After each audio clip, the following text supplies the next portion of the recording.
Hmm. Can you see me? Can you hear me? If you hear, I don't think anyone's here, but I'll say hello to nobody anyway. Let me just check my stats here and see what's working and what's not. See me? Can you hear me? If you hear, I don't think anyone's here, but I'll say hello to nobody anyway. My own stream's working on my own phone. Fantastic. Facebook looks like not working.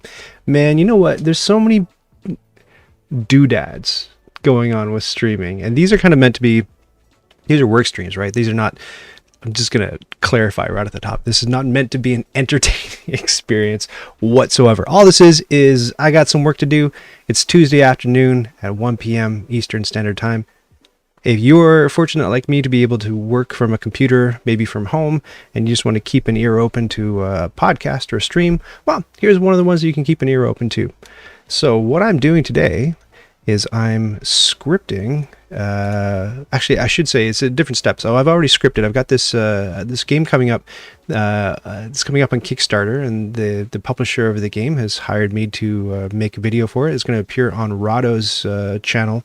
Rahdo's another board game YouTuber, and if you're into board games and you watch stuff about board games on YouTube, you know all about who Rahdo is. So I'm making this video. It's going to be a how to play video, and this is the script for it. I'm a little bit spooked. I just want to make sure that everything's working. Is chat working? Is chat working?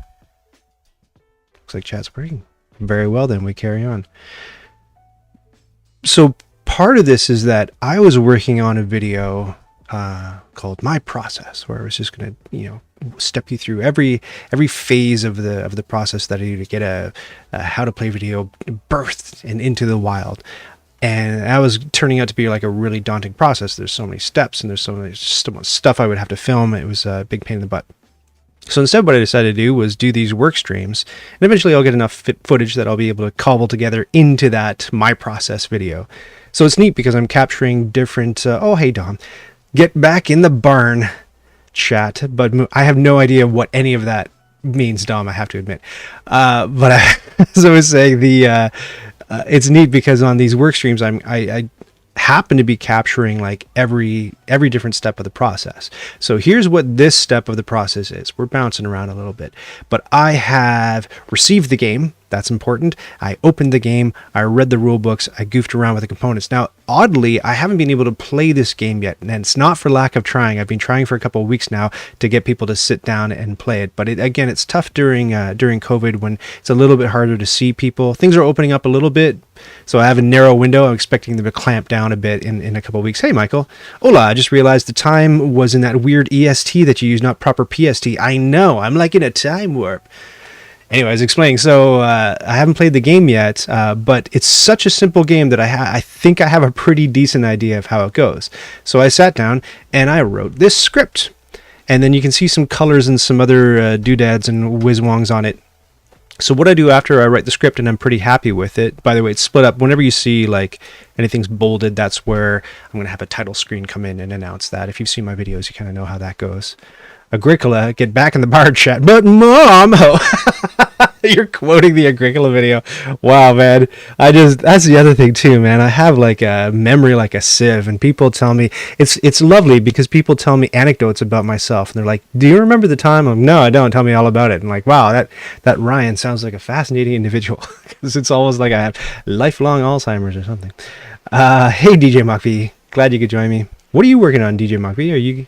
What's everybody working on? Are you guys editing or doing spreadsheets or just kicking? What's happening? I was explaining. So anytime you see this this bolded section, that's where I'm going to split it up into title cards. So I've written the whole script, and now the next step is to go through and determine what's actually going to be on camera based on what's in the script. So I use this little, I don't know if this is an emoji or a Unicode character. It's not a unicorn, a Unicode character that looks like a little light bulb. And I just plunk it down. So I'll just read through the script, and you can see that I've done some of it on the right here. And so I come up with codes, and the codes refer to the different areas of the board I'm going to photograph. I was hoping that I would actually be able to get to photography today, and I still might if I get this step done, this step and the next step, then we'll be able to do some photography. Kicking back after a long day at the office. Right, DJ Mockv, you're in like 6 p.m. Well, now 6:20 BST. BST, which I think ends in October, right? Let me know. Yeah, the office is the spare bedroom. Ain't that the way? Yeah, kick back, chill. Homunculite's having lunch. Sounds good. What are you eating for lunch? I have my trusty Dr. Pepper. Da da da da da da. Scrumptious. Kickapoo joy juice. I get a little bit feisty at at 1 o'clock. That's when I've had my caffeine. Dom says I'm moving to a different state in a couple of days. Should probably start packing. You probably should, but really you should watch this stream first and then start packing. You know, this is important too. Not really. I feel like organizing my last game nights takes priority. Yeah, we just had a friend. I have a friend named Michael Todd, who you've seen join us on a few streams, and he moved from Ontario out to Nova Scotia recently, and that was very, very sad for us. I mean, it's great to see him.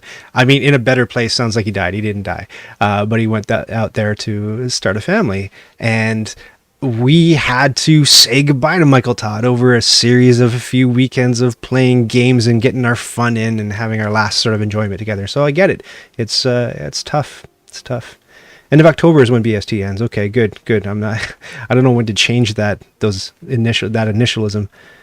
That's when the ludicrous BST. That does sound a little bit late, doesn't it? October? When does daylight savings time in North America end? Let's Google that. DST North America goes from, I don't know, end first Sunday in November. Oh my gosh, we go all the way to November. No way. So I think DST is maybe even more ludicrous than BST then. Having stuffed bell pepper tacos. Stuffed bell pepper tacos. I get what stuffed bell peppers are. Let's just... I'm going to get so distracted on the stream. Stuffed bell peppers. Okay, but then what does it look like when they're in... Are they the tacos? Is like the pepper the shell? Or do you put those in a sort of fried tortilla? Or are you just calling this a taco when the rest of humanity calls this a stuffed bell pepper? You let me know, oh no, bell pepper tacos. No, it's a stuffed bell pepper. It's just a stuffed bell pepper. Looks good though. Yeah, we're after... you take the cut up bell peppers, put in the stuffing, and then you do put them in tacos. I see no photo evidence of what you're eating. Have you made this up? Because usually you can find a picture. Still, that's great. That's almost like, that's weird. Like that's like putting something in a bag and then in a box. You know what I mean? It's already got a perfectly good connection. I guess you can't really hold it by the pepper. What are we doing? We're working, right? Whew, boy, bouncing around. Yeah, now I'm hungry too. Okay. Let me tell you a quick food story before I continue with this nonsense. The publisher said he might pop into the stream, so I'm a little bit conscious of the fact that like he's gonna be like, "What? What are you doing? Is this what you do? Is this what we're paying you to do? Just goof off and talk about bell peppers all afternoon and garlic?" So I don't like fajitas very much. Your mileage may vary, but they're not my favorite. But the other night, I just had this weird craving for fajitas. It's an easy meal, and make sure, why not? So I looked up a recipe, and I thought, you know what I would love with fajitas, I think, is if you've ever had shawarma, you know that there's a Lebanese garlic sauce that's really potent and tastes delicious. It's salty and garlicky and good. You put it on your pita. Great. I thought that might be good with fajitas. I can't make shawarma. I don't know how to do that big meat log thing, but maybe I can make Lebanese garlic sauce and put it on the fajitas. So I did. Here's how you make Lebanese garlic sauce. I took maybe 6 bulbs of garlic and I peeled all the cloves and it was a cup of garlic, if you can picture that, a cup of raw garlic stuck in the food processor with some salt and then 2 cups of sesame oil and some lemon juice. And that all emulsifies and turns into this creamy paste sort of stuff. And then you put it on stuff. And I thought, man, this is going to be amazing. And I like garlic, so I was slathering it on my fajitas. I took a bite and it was so spicy. And if you got the stream with Sean when he was making me eat spicy things, I'd like spice, but I don't like stunt spice. And this was approaching, it was just garlic, but it was just approaching stunt spice levels. And I spent the rest of the night trying to get the garlic taste out of my mouth. And today, I'm amazed that you're not seeing like waves going towards the camera and everything's going all woozy, because I reek of it. It's coming through my pores, it's out my mouth, out my eyeballs. It's garlic everywhere. I'm like a superhero, just like exuding garlic. So if I'm like, throw me in with a big pile of vampires, I will take care of them. I will get those vampires. Do you need to post photos on the Discord? Thanks for mentioning the Discord. I swear I don't put them up to it, but the folks who are hanging out on the Discord, I wonder if I can trigger that from here. Oh, I know. Hang on, let me get my thing.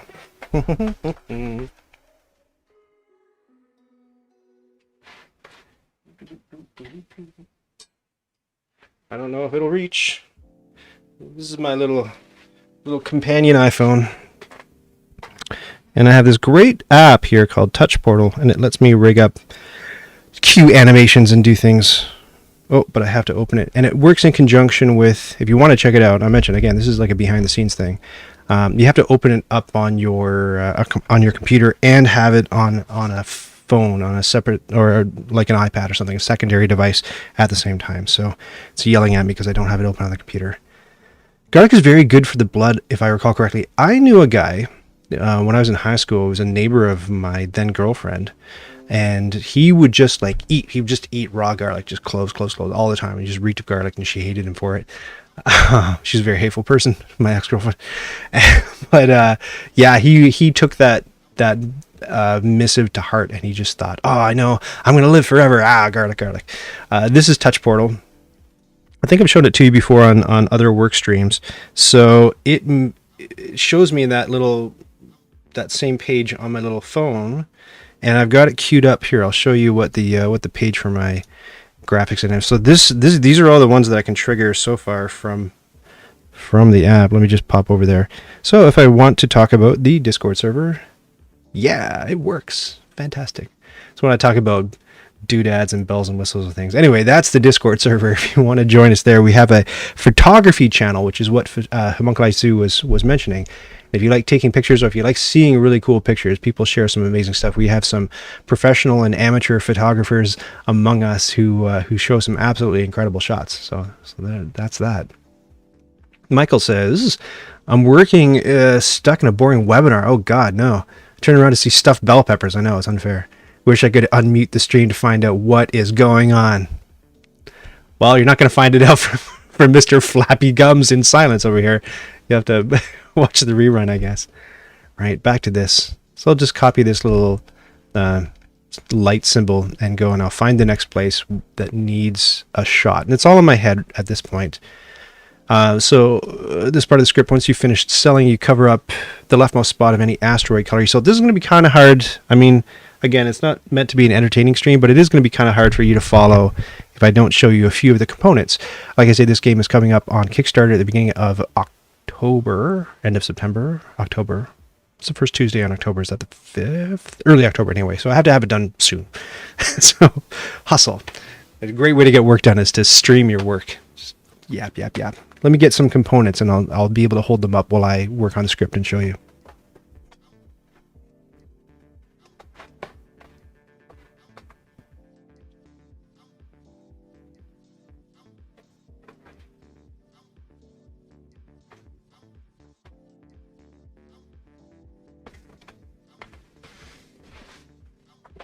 So Drop Drive is from the makers of another game called Dungeon Drop, which you may or may not have heard of. Let me know in the chat if you've heard of Dungeon Drop.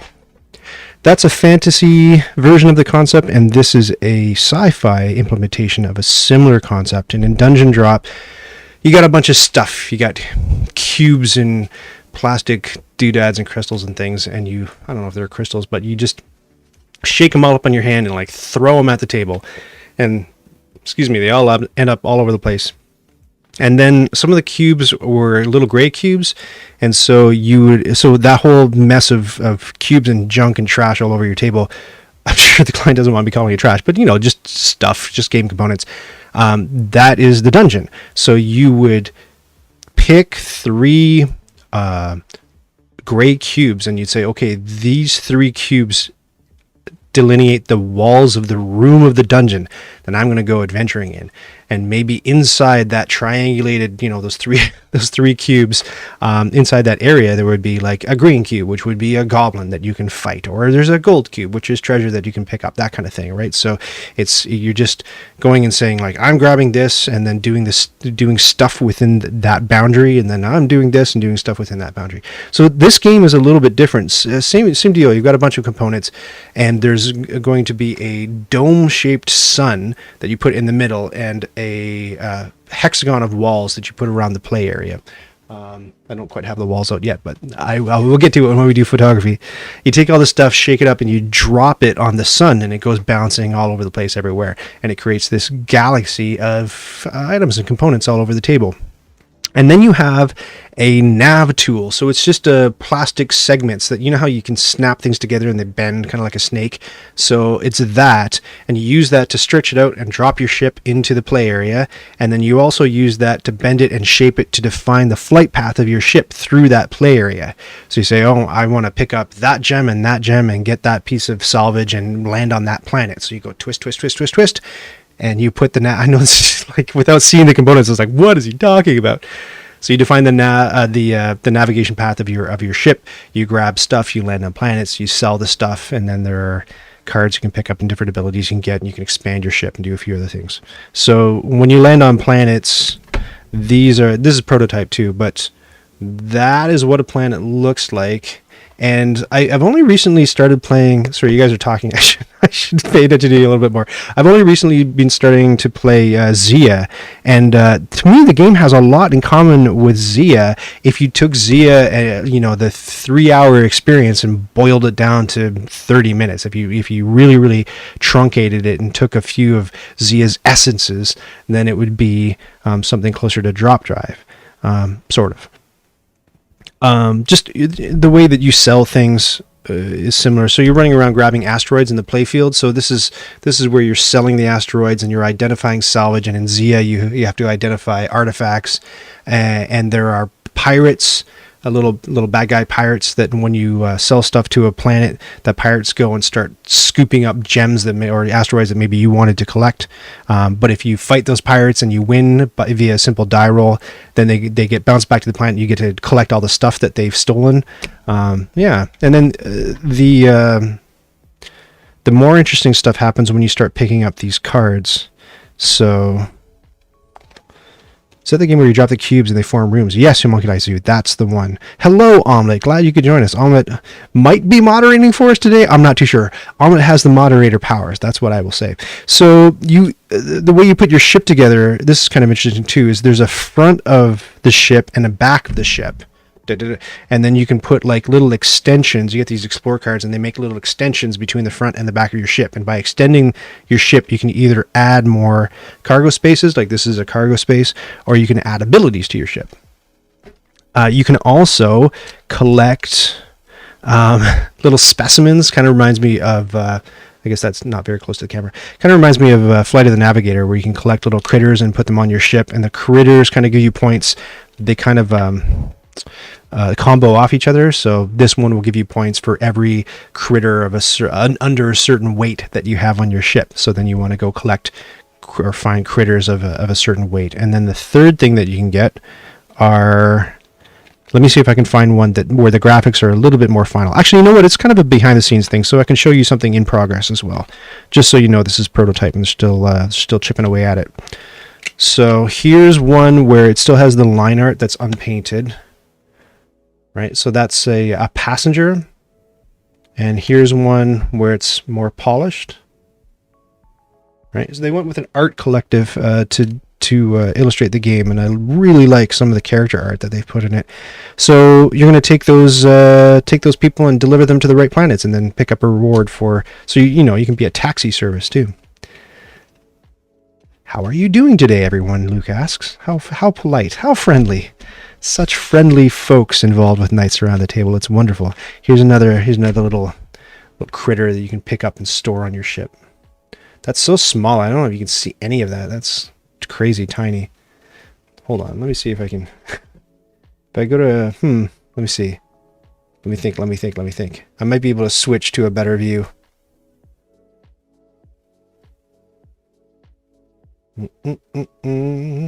I think very slowly. I can't. Oh yeah, here we go. Maybe this one. Yeah, look at that. Now I can show you. So that's what one of the little specimens looks like. And then I showed you the unfinished art for one of the passengers you can pick up. That focus.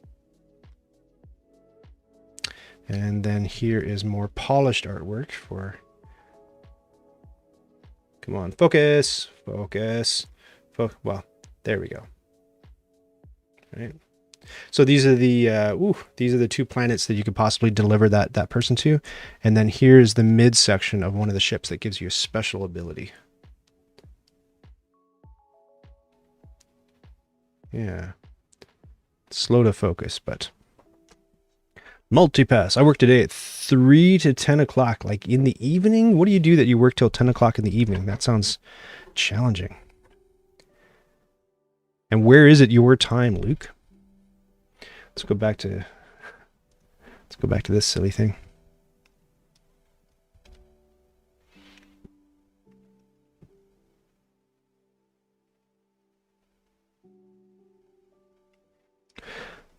When there's nothing really to show on the screen, that's when I highlight it orange, and that's going to be a Ryan shot. So it'll just be me talking head to the camera.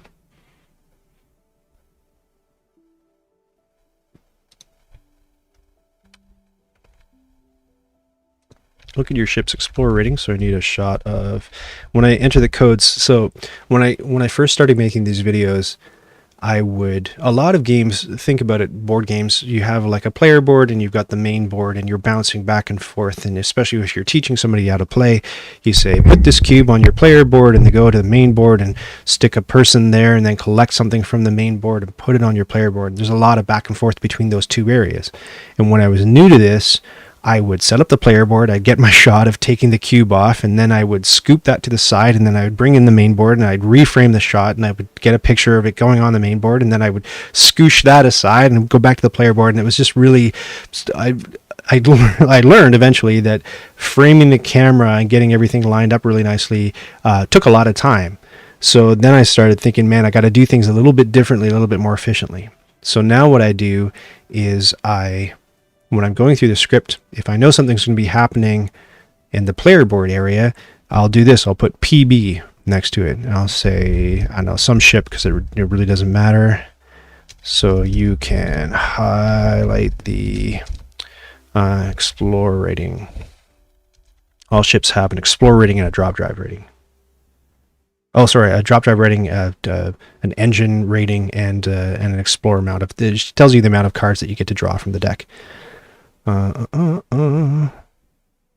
Of, let's say 2. I can find a ship with 2.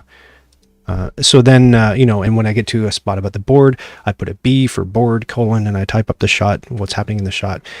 And then the process, so I go through the entire script and I delineate all the shots and everything that's going to be depicted visually. And then I have to go back, which I don't know if we'll see on the stream, but I go back with my little whiteboard, and I need to number all the shots, but I want all the Bs to be numbered sequentially and all the PBs, the player board shots, to be numbered sequentially. So what I do is I sit down and I write PB and B, and then when I get to a PB, I put a tally mark there and I label it PB01. And then when I get to the B, PB02, 01, 02, 03, and then the next shot might be a player board shot, so the 2, so I know to label it 2, so I do this whole tally system, and then I get all my shots labeled sequentially. There might be a better way to do that, and if you know, please let me know. I'd like to be able to automate that, but I've looked into scripting with Google Drive. Google Drive, by the way, is what I'm using here and what I use when I write my scripts. And what do I want there? So I've looked into, like, I'd love to be able to just write something, a script that can just automate it and just go and automatically add all of the numbers.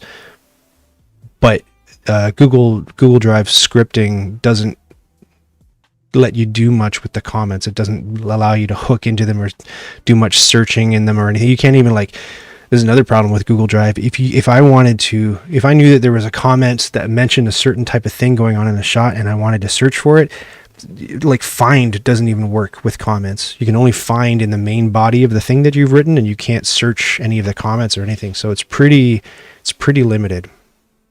Black Angel in the background, you can see that. Yeah, so that was what the last 3 days of my life looked like. DJ McV, I was just doing Black Angel photography forever.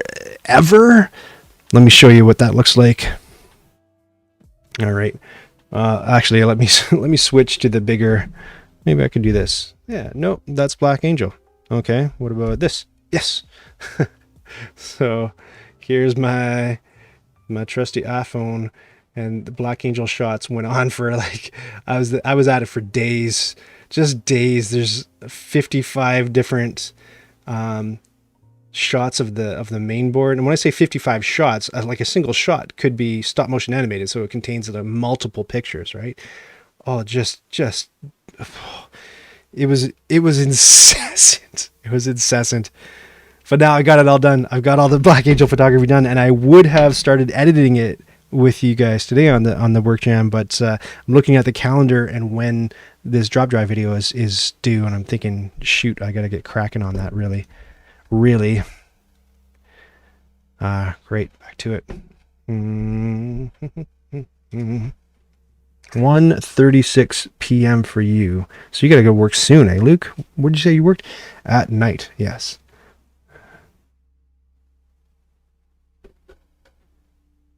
Kawaii. I don't know what Kawaii is. So yeah, Black Angel how to play video is coming up eventually. I can't promise it for this week. I think I mentioned on another stream, it's like my Lost in La Mancha. It's my development hell project where it's just been going on for months and months, and I can't seem to get it there. And I've been interrupted. You know, I've been on vacation. Took a week and a half or so, split up. So it's tough to get back into the swing of things. This is me trying to get back in the swing of things. Last week I went on a quick little mini 2-day, 3-day vacation with my wife for our anniversary, which is quite nice. And before that, it was a little cottage with some friends playing board games. That was also very, very nice. What we doing? Brian's full up with pink. Look at your ships raining and draw that many cards on the deck. Ooh. ED I'm going to call Explore Deck because that'll be a separate area of the table that I'm trying to shoot.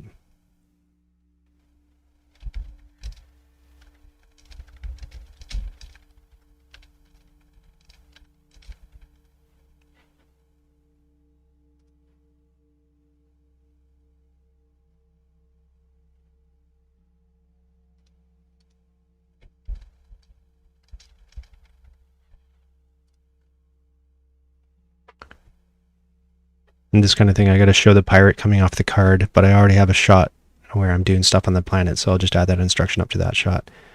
Whether or not you did that, you activate all pirates who are in space. And this is going to be a challenging one to film because, as you know, I like doing how to play videos where there's no hands in the shot, but drop drive is impossible to do that way without. It's going to be really challenging, and if I were to try to do it with no hands, you would have no idea how to play the game because it's one where you very much have to use your hands and get in there. It's very spatial. So I'm going to have to break tradition and do a lot of shots that have my big, hairy, meaty man hands in them. Not my preference, but the game demands it.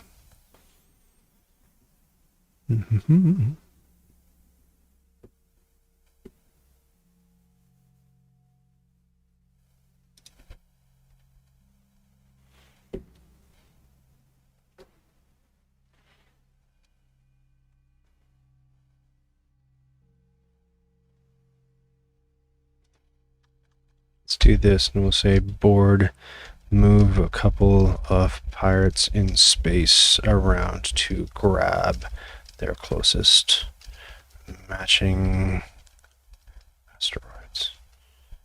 Weird, I'm watching the stream on my PlayStation and on my phone for chat. It's fine on my phone, but it keeps stalling on the PlayStation. That is weird. I have not found, DJ Mach V, the browser on the PlayStation to be all that good.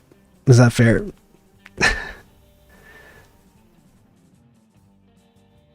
If there are no matching asteroids for a certain pirate to steal, you just redrop that pirate over the sun. So I think I need 2 shots here. If there's no matching asteroids for the pirate to steal, I'll say board some other pirate different than last shot, no matching asteroids. Put Q marks over the pirate. Pop it off. Q marks, that's just a note, like in post I'll put like little like, you know, question marks over the little pirate's head. He's just a spaceship. You know what I'm saying, hopefully. Actually, and then here's another thing too, that a trap that I set for myself. So watch this. I'll make the mistake and then I'll show you why it's a mistake. The browser is poor, yes, but oh, it's an app for Twitch and it's goofing up for you on Twitch, eh? That's funny because I don't have the I don't have Twitch open while I'm doing streams because I'm worried about like uploading it and simultaneously trying to download it, and I don't want that to bog down my connection, so I don't get to see when things mess up.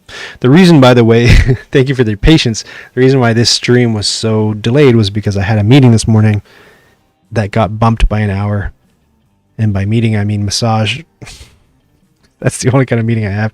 So if I still have massage face and maybe even the line from the bed on my forehead, that's what's happening. I have my face stuck in the thing all morning. What a life. Oh, what a tough life I lead. Massage, Dr. Pepper. La vida loca.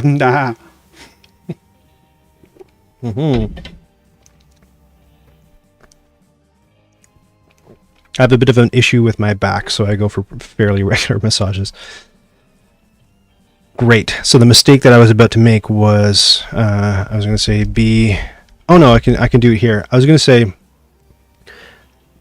I'll say like, you know, this area of the board, you know, grab a house, and then this area of the board, put a house down. And because I shoot all of the board shots together and all of the player board shots together, it's a continuity error potentially, because I'll pick up a pink house here and I'll put down a green house over there, for example.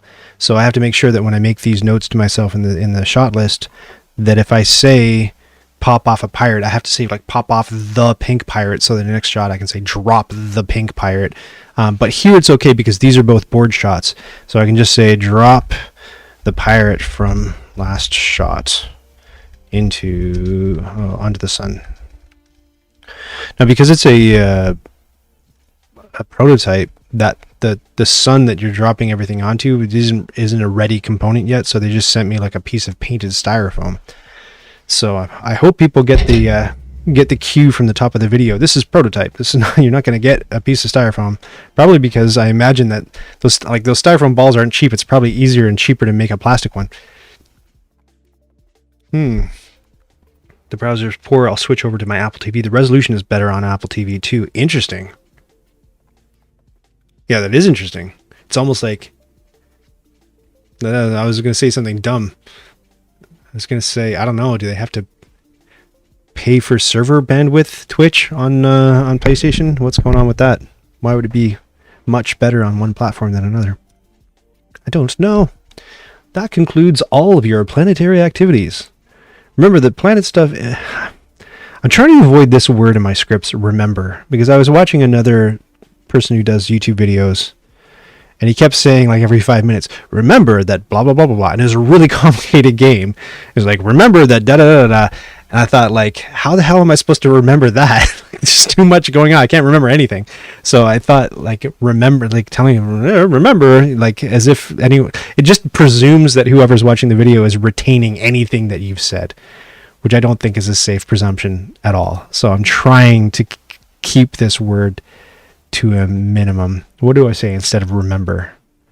Sometimes I'll say recall. It's just a synonym.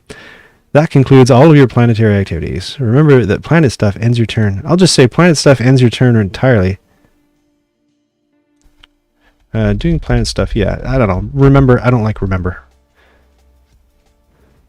And this is going to be another Ryan shot. This music is weird, everybody. Why can't I see my stuff? View. Hello, please. View. I forget how to get the controls back at the top of the screen. Exit full screen. There we go. That's what I wanted.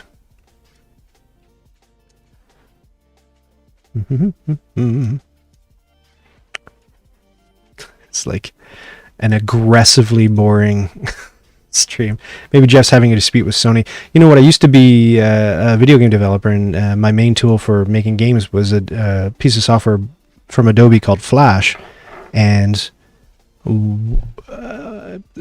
people who aren't in the know will give you reasons for why Flash died. Oh, it wasn't very secure, and it's people used it to make ad banners, and all kinds of dumb excuses that were fed to them and that they believed. One of the biggest reasons why Flash died was because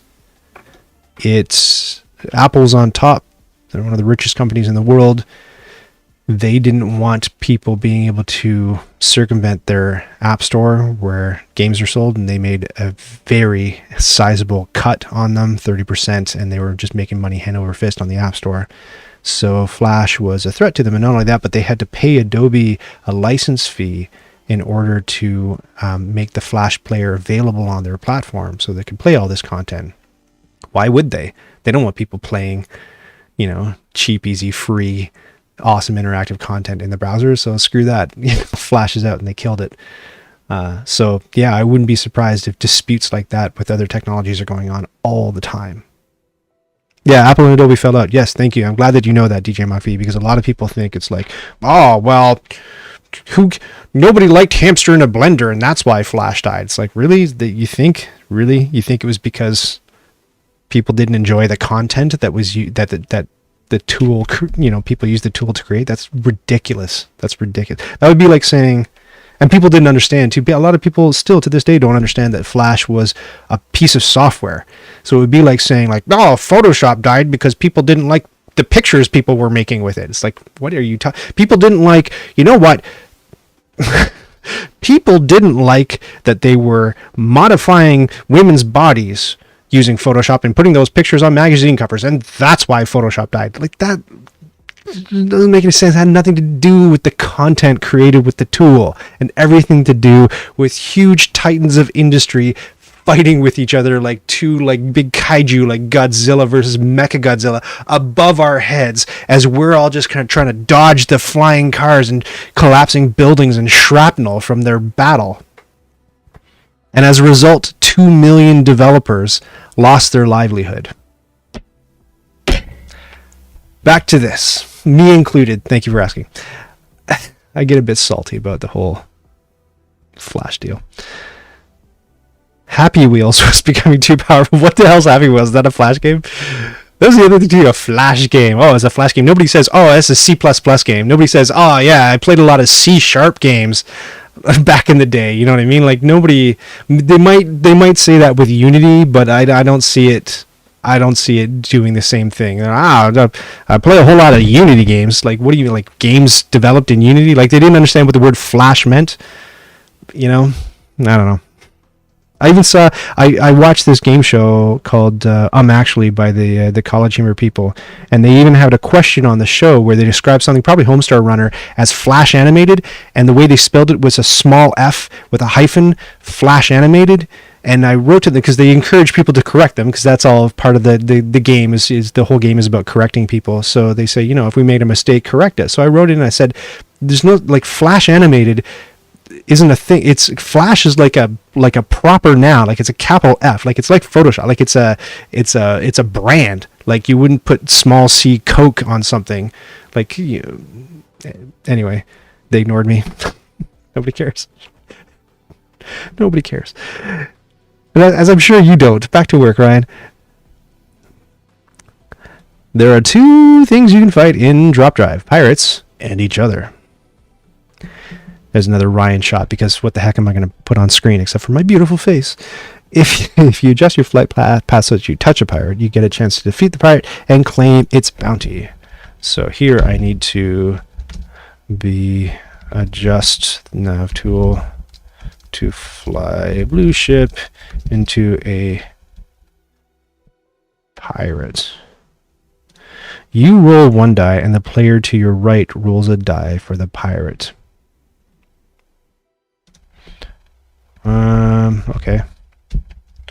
See you roll blue die, and I'm going to have to name the color of the pirate here. Let's say it's the yellow pirate. This is the problem that I was talking about before, where I have to define colors of things, or there will be a continuity error. Roll blue die and yellow die.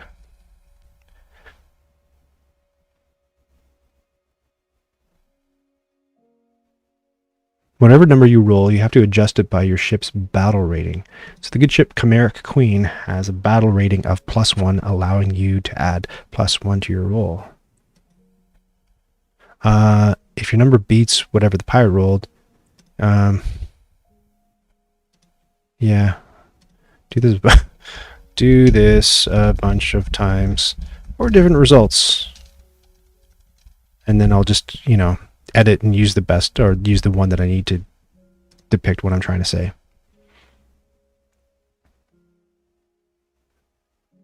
Yeah, the tech giants are really suing and countersuing each other all the time, isn't it true? Man, have you ever watched Silicon Valley? It's one of the greatest television shows I've ever seen in my life, and it is so accurate. It's so painfully accurate. I worked in software for almost 20 years. I guess I'm still working in software. I've got side jobs that are software related. I'm designing games for Oculus and stuff right now. But yeah, it's painfully accurate. And you could tell Mike Judge used to live and work in that world, because it's keen satire, let's just say. I love when there's a great scene in Silicon Valley, second or third season, where like 2 super rich tech dudes are they're on the tarmac, and they've each taken a private jet to get somewhere, and they're like, oh, you know, where are you headed? Oh, I'm headed here. Oh, where are you headed? I'm headed this way, and you know, my house is on the way, right? So like, you're thinking like, yeah, come on guys, get to it. And then they both go, well, it's nice to see you. They both take off in their private jets in 2 different directions. But obviously it didn't even dawn on them for one of them to give the other one a ride, which he later does in a different episode, and it goes very poorly. But like, oh man. The good ship Chimeric Queen has a battle rating of +1. Okay, so this will be player board Chimeric Queen. If your number beats whatever the pirate rolled, you defeat the pirate. Return the pirate to its planet. So up here, I'd have to pop off the pirate, save, and return the pirate to its planet, and take all of its accumulated bounty, as much as your ship can hold. Okay, so here it would be, what code did I use for the planet's PC, or for planet cards? Yellow planet. I hope there's a yellow planet. Yes, there is. It's called Alpha. Maybe I shouldn't. You know what? I've done too many shots with the Alpha planet. Let's fight the pink pirate on this one. I think before, when I was showing you these planet cards, I didn't quite get it close enough in your face. So this is what a prototype planet card looks like. And this, I compared it earlier to Zia. So this thing right here is no longer in the game. They've scrapped that bit. But it was very much like Zia, where in Zia you're flying your ship around and you have an impulse drive, which is like your limp to places drive. If everything else is broken, your engines are on fire or whatever, you can always flip that token and just squeak along. And so they had that in this game, but they scrapped it in favor of, and it's better, I think, that they scrapped it, because I don't know, they had a system for you to spend a token and move your ship, and then this was a second system to spend your token and move your ship. So I think pretty wisely they're like, why do we need both? We'll scrap this and it'll just be fuel. So you can pick up fuel in outer space, move your ship around, and you don't need the token. Back to it. I heart Jared. He was really good in that. He was the best thing about that absolutely horrid Ghostbusters remake too. He had the museum scene right off the top of the movie. He's hilarious. Yellow planet. No, we're not going to do the yellow planet. We are going to do And we're not going to do the yellow pirate. We're going to do the pink pirate. Pop off pirate. Roll a blue die and a pink die. I didn't realize alpha was yellow. I thought it was blue. Yellow planet. Here we go. Pop on pirate. Take off.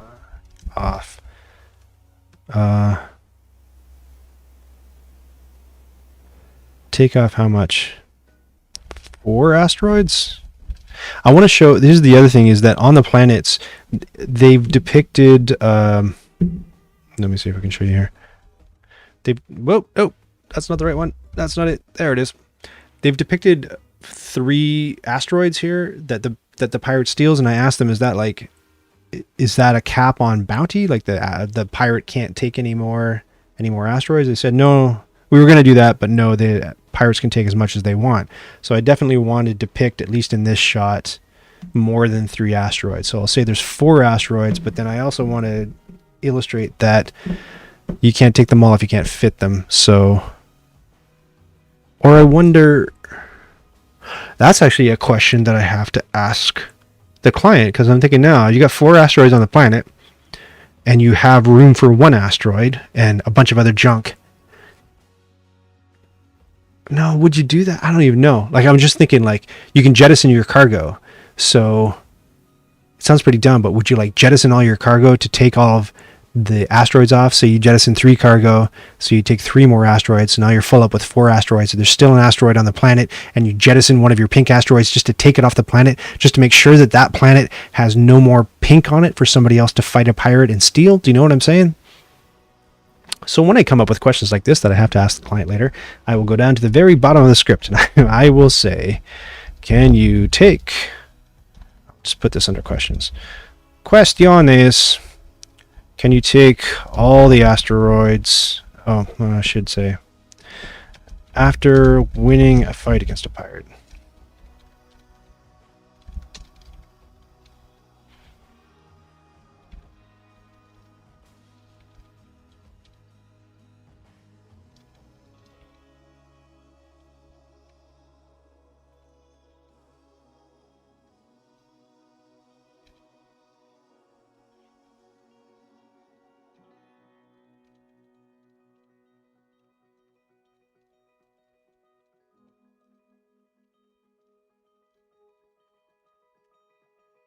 Good.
The music service that I've been auditioning is called Epidemic Sound. Just have a trial for the month, but people have been telling me that they enjoy having music in the stream. So what shall we listen to now? Medieval Adventure? We were just listening to indie animation, although I'm doing no animation on this particular stream. Wedding and Romance. What is comedy? What is in the comedy thing? Mean Tracks, Quirky Podcasts. Oh, there's Jack Black's. Oh, okay. Really though? Is that no? That isn't. That's Jablinski. I don't think that's Jack Black. It's got Jack Black energy. Gaming. Are we gaming right now? Gaming intermission. What does that sound like? Well, it's very calm. That's gonna stuffed bell peppers. That's gonna make me fall asleep. Back to it. Very chill.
Still don't know how to burp on a stream.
Who's here? Hey, Tony G89. Glad you could join me.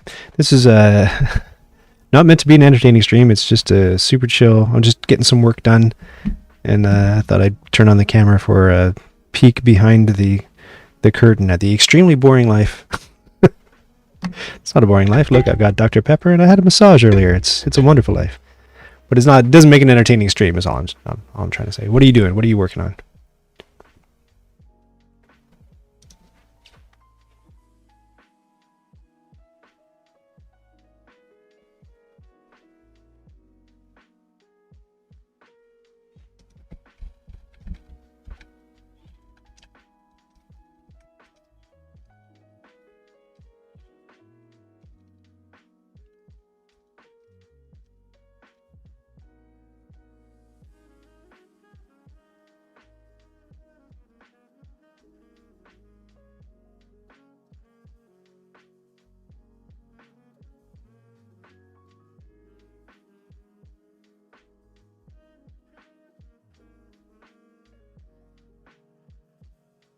Come to think of it, I might have an opportunity to play Drop Drive tonight. So Cheryl, my ever-loving wife, God bless. I was going to say God rest her soul. God bless her soul. Oh man, oh man, I get nervous for her because she's commuting and she's not a super experienced driver, but she's driving back and forth to Toronto. It's about an hour and a half each way along a really, really, really heavy, like. California complains about their traffic, and I've driven on California's freeways. It's no worse, and perhaps even a slight bit better than what this 401 highway is like in the Greater Toronto area. Anyway, she's doing that today, so I guess I've got Cheryl Danger on the brain. What was I trying to say? She has been using an app called Neighbors or Neighborhood, which lets you verify your address and then find people who legit live near you to do, I don't know, meet up for swingers parties. I have no idea what you do, but she's been looking for people to game with. So one of the people who responded to her messages is totally game to game tonight at 7 p.m. So Cheryl's got work in the morning, and so we thought, oh, we'll just play something short. And she's like, what's short? I said, Anachrony. She goes, no, you're nuts. We can't play Anachrony. So I'm going through, I have this great, if you don't use this, you definitely should. They've given me no money to say it, but man, oh man, is it ever a great app. Hold on, let me get the old camera. You already know what's coming up if you use this app already. So this is it. Whoop, nope, that's the wrong one. It's an app called BG Stats. Nope, that's my home screen. This is an app called BG Stats. Happens to be on the Fleet Dice game page right now. But you can punch in all the games you own. It syncs up with your Board Game Geek collection if you've got one. And then you can create play sessions and track your sessions and how long it takes and who you played with and what your scores were. And, be a big nerd and log all your data like that. And then it's great because then when you're having somebody over and you want to know how long games take, you can actually go up and look at different games you want to play, and it'll say, well, the average play time for Anachrony is 2.5 hours. And then your wife can do the math and say, no, absolutely not. So we were looking for something shorter to play. So actually Drop Drive might fit the bill. So we might be able to bust it out tonight. I know that we said, I think we settled on either Crown of Amara or Roll for the Galaxy. Those are two nice zippy games to play. Back to the thing.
Found the piece of artwork, by the way, that I really, really like.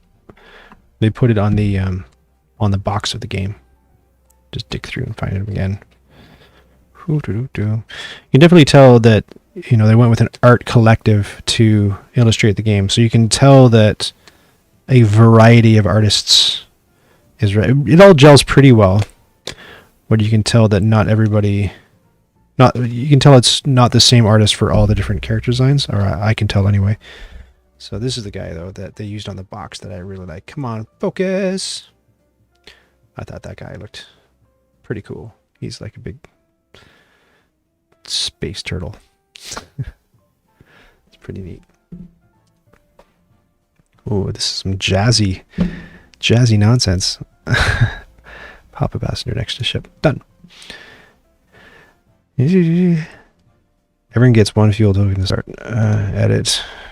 Pop a fuel token on the ship. To create the galaxy. This is going to be a pain in my butt to shoot. Right. So I even called it out of the script. To create the galaxy, put the sun in the middle of the table. Let there be styrofoam. No, it's a prototype. It's a prototype. Just because it's the most non-final looking thing that they've sent me. What is multipass? Why do you keep saying multipass? I don't know what that means. Multipass. Is that like the pinball machines? That's multi-ball. Multipass. The so this is going to be board, empty table. Look at the card. Oh, is that, it says multipass? Let's see. Yeah, it does say multipass at the top. Why does it say that? I thought I knew how the game worked, and I don't know why it says that. Multipass. Oh, I know why. Okay, I know why. Hold on. Let me find another one for you, and I'll show you why. Here's one that I haven't shown you, and again, it's more behind the scenes stuff. This is, again, a prototype. This isn't something that I'll show on camera during the actual video, but you get to see it because you're joining me today. So here's some more line art for a character that they're still working on. And it says multipass because I think that's supposed to look like they're passengers. This guy's a passenger, so I think that's supposed to look like a train ticket or something. Multipass. That's what gets this dude to the planet that he's going to via your ship. Does that work? I hope. Oh, it's also a quote from The Fifth Element. I did not know that. Oh, it's a that would be a good excuse me, good candidate for The Secret Life of Board Games, right? A little like throwing you know, pointing out references to things in that series. Empty table. How is it used in The Fifth Element? Is it like a train ticket or like a bus pass? I haven't seen The Fifth Element in ages, and I only saw it once, and it was in the theater. That's how long ago it was that I saw The Fifth Element. Great. I wanted to show The Fifth Element to my kids, not because I super like it, but just because I wanted to see the reaction to the opera scene. Man, what a crazy sequence that whole thing was.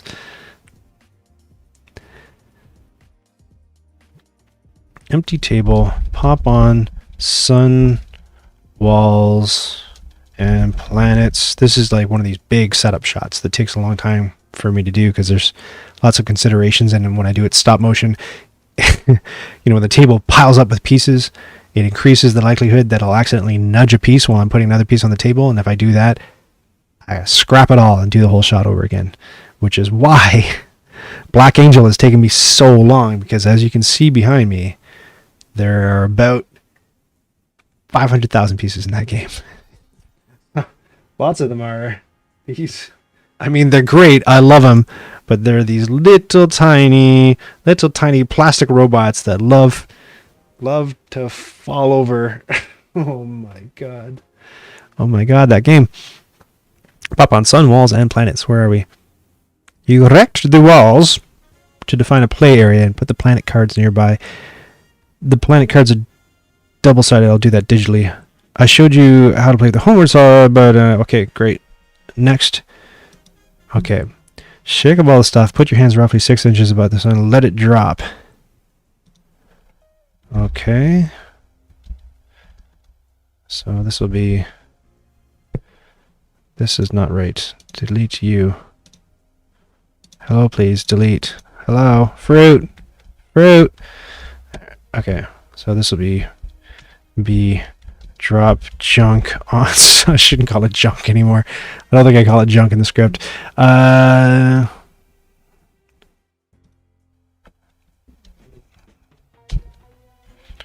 This is some disco right here. Grab. There's such a fine line between. I love funk. Disco, not huge on, but there's such a fine line between funk and disco. They interweave. So every once in a while I'll be grooving on a funk track and then they'll bring out those strings and I'll be like, nah, I don't know about this anymore. Yeah, it's Ticket to Get on the Ship in The Fifth Element. Yep. So that's definitely the nod. I don't know if I recognized any other references in the card art to anything else. I didn't really take a super close look at anything. And again, they're developing the game too, right? So I'm sure they have lots of opportunities in the rule book or wherever to drop references to other things. It's kind of funny, the names, the name of your ship. You've got a front end and a back end, and they've designed it so that there's a name on the front and a name on the back, so that becomes the name of your ship. Then as you install upgrades to your ship, there are cards that expand your ship in the middle, and each card has a new modifier to your ship's name. So as your ship grows in length, it gets this increasingly ridiculous name as it goes on the table. It's pretty fun. Where was I? Grab a thing stuck to the sun and redrop it. I feel like I should be doing the hustle.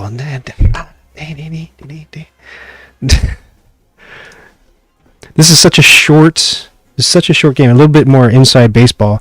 When clients commission me to do these videos, here we go. Sorry, I'll preempt myself because the front and the backs of the ships are actually in here. So I'll show you a couple. So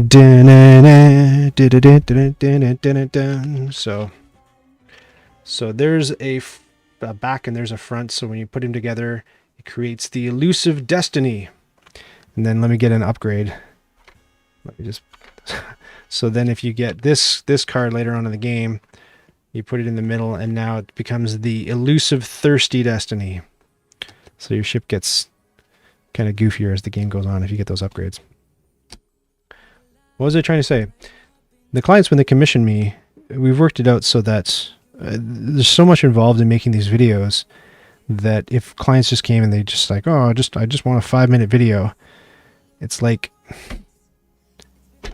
too much work to do too short a video. So there's a minimum video length, is I guess what I'm trying to say, and that is 15 minutes, I believe.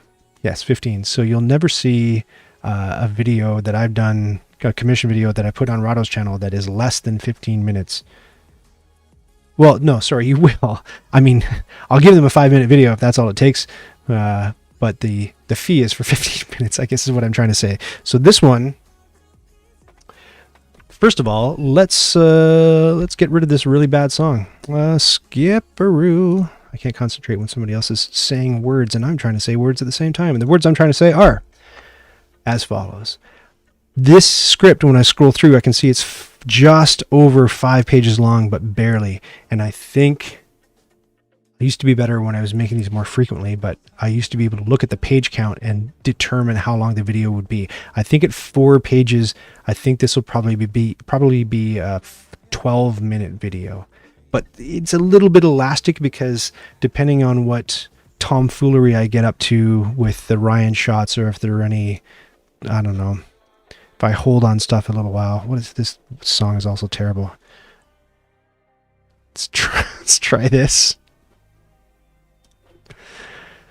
Distractingly bad music. What am I trying to say? Yeah, there's a 15-minute minimum. This probably won't hit the 15 minutes. It'll probably be 12. But who knows? I don't, clearly.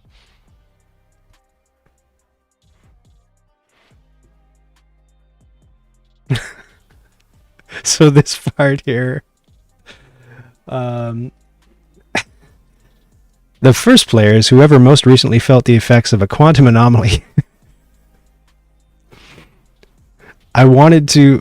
I don't know if I'll be able to do this, but I wanted to have a shot of myself going like, and just like Max Headroom style smearing and just crazy crap going on in the shot where I don't know if I'll be able to pull that off. So I don't know how to mark the script up at this point. I don't know. Maybe I'll just make that a Ryan shot and I'll see what I can do. It would be funny though. I think it would be funny. What does that look like? Quantum anomaly. That player builds a nav tool using as many links as his or her ship's drop drive rating dictates. Straightening. Yep. That's the bit I really want to be able to show you, but I think that bit is upstairs. I can go get that in a moment because it looks like I'm almost at the point where it's time to do some photography.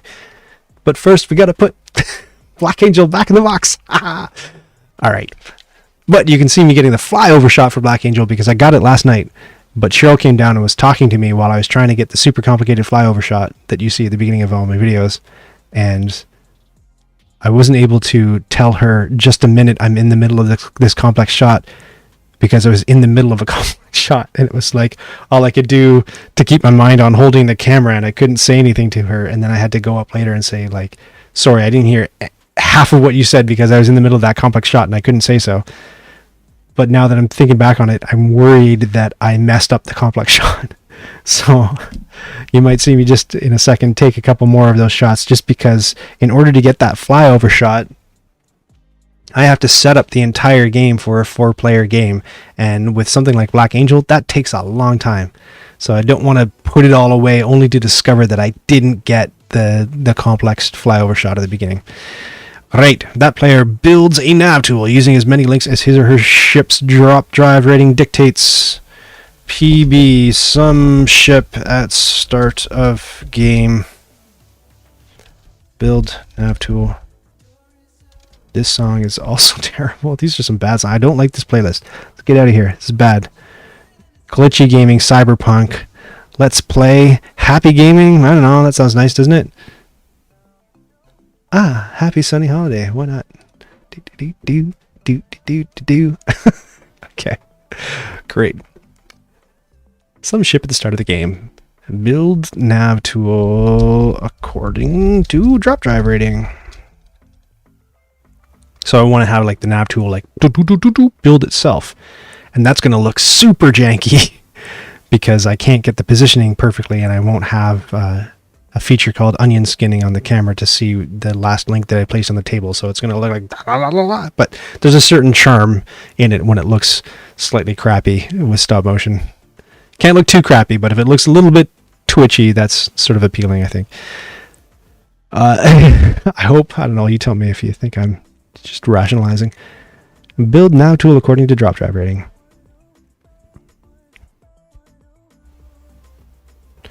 Yes.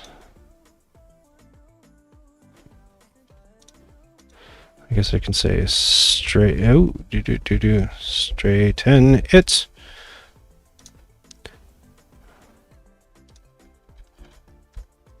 B, drop blue ship with nav tool. Straighten up the ship. Straighten ship. Then all players in clockwise order follow suit.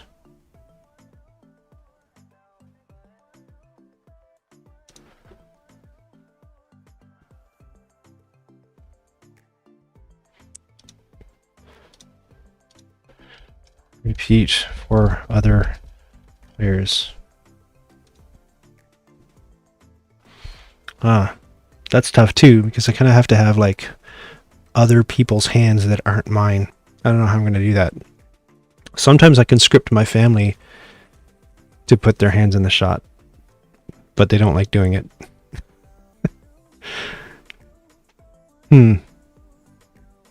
Because I could have just the ships pop in.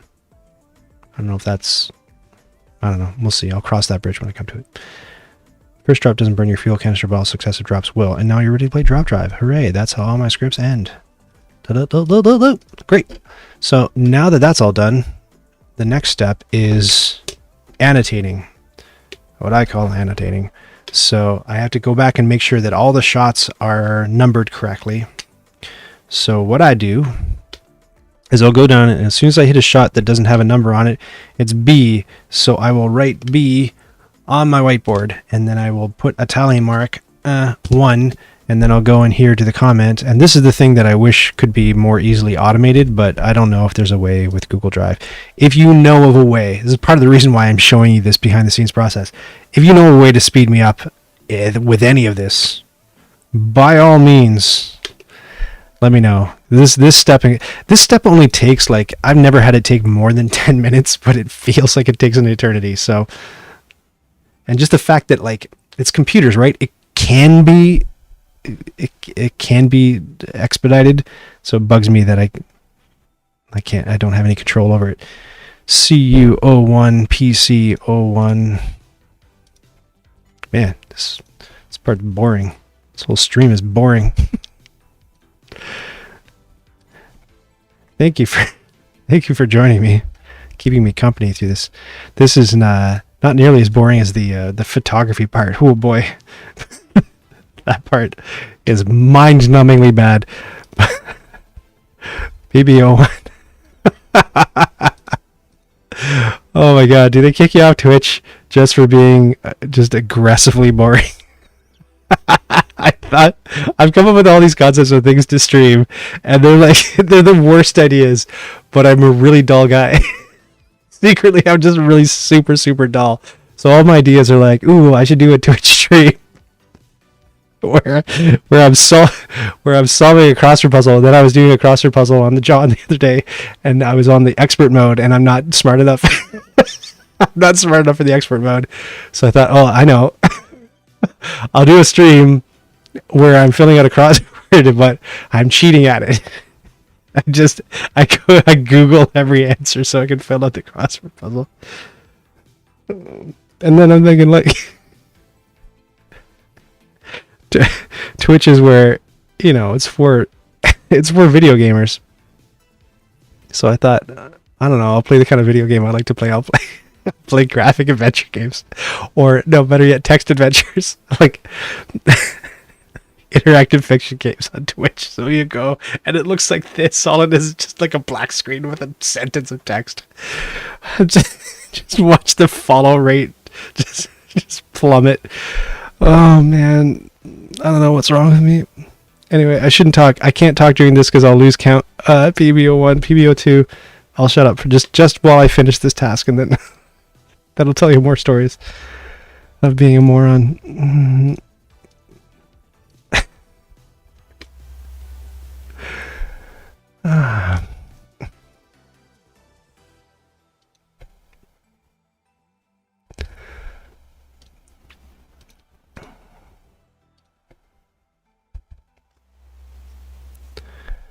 This is the part I hope the client jumps in the stream at, like, oh my lord, you've made our game look so dull. Oh man, no, it'll be good. It'll be good. If you like Dungeon Drop, you'll enjoy it, I'm sure. 7.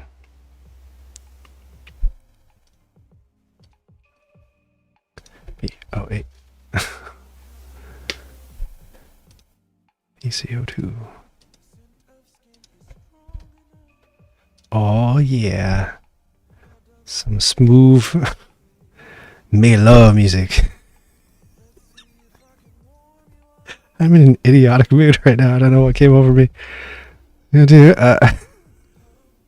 think I'm just really nervous at how unfit for other human eyes this whole thing is. But yeah, that's okay. Nobody's watching anyway, Ryan. Keep going. Keep going. Visit at 8, 9.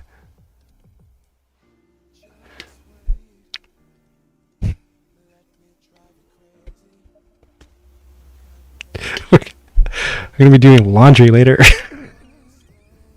Look forward to that. Oh, man.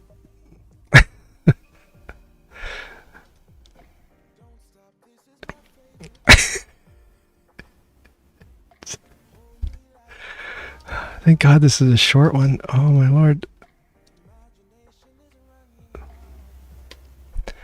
11, 12. What's going on? Well, Ferris, if you're just joining us, get out while you still can. That's what he used to remind me of. Jerry, a friend would always say, it's good. It's gold, right? It's gold, Jerry. it's gold. It's gold. Joke's on you. I'm watching you. Oh, crap. I better spice it up a bit. Why don't we sing some making love music? Telling a shot list and a board game video. All right. All right. Whew. I think I haven't laughed really hard in a while. It builds up. PB06. PC4. Oh, man. PB07.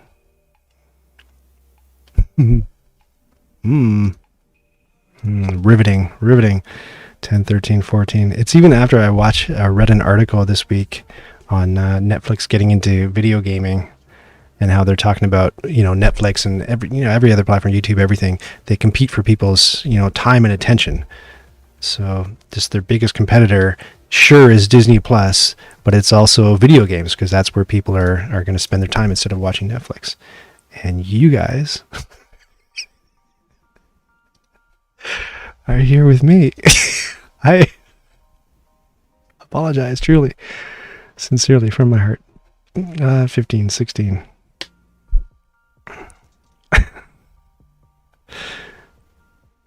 It's really annoying. I can't output the comments. I know, right? Like, do I need to do this? This feels like churning butter.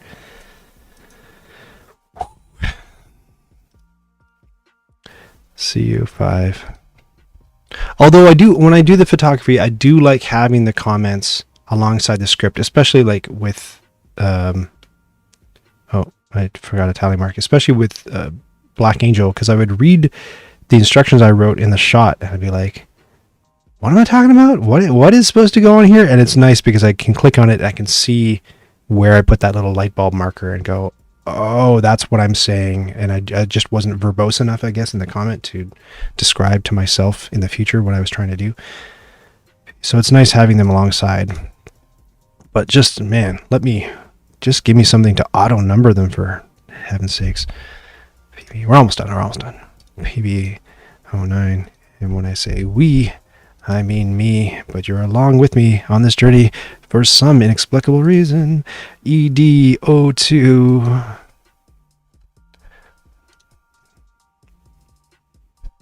But you can imagine something like Black Angel had 175 shots in it, so I had to do this for every single one. It was the worst. PC5. I cannot imagine somebody just jumping into this point. 16, 17. Like, this isn't board games. This is somehow far more boring than board games. I don't know how he managed that. 10.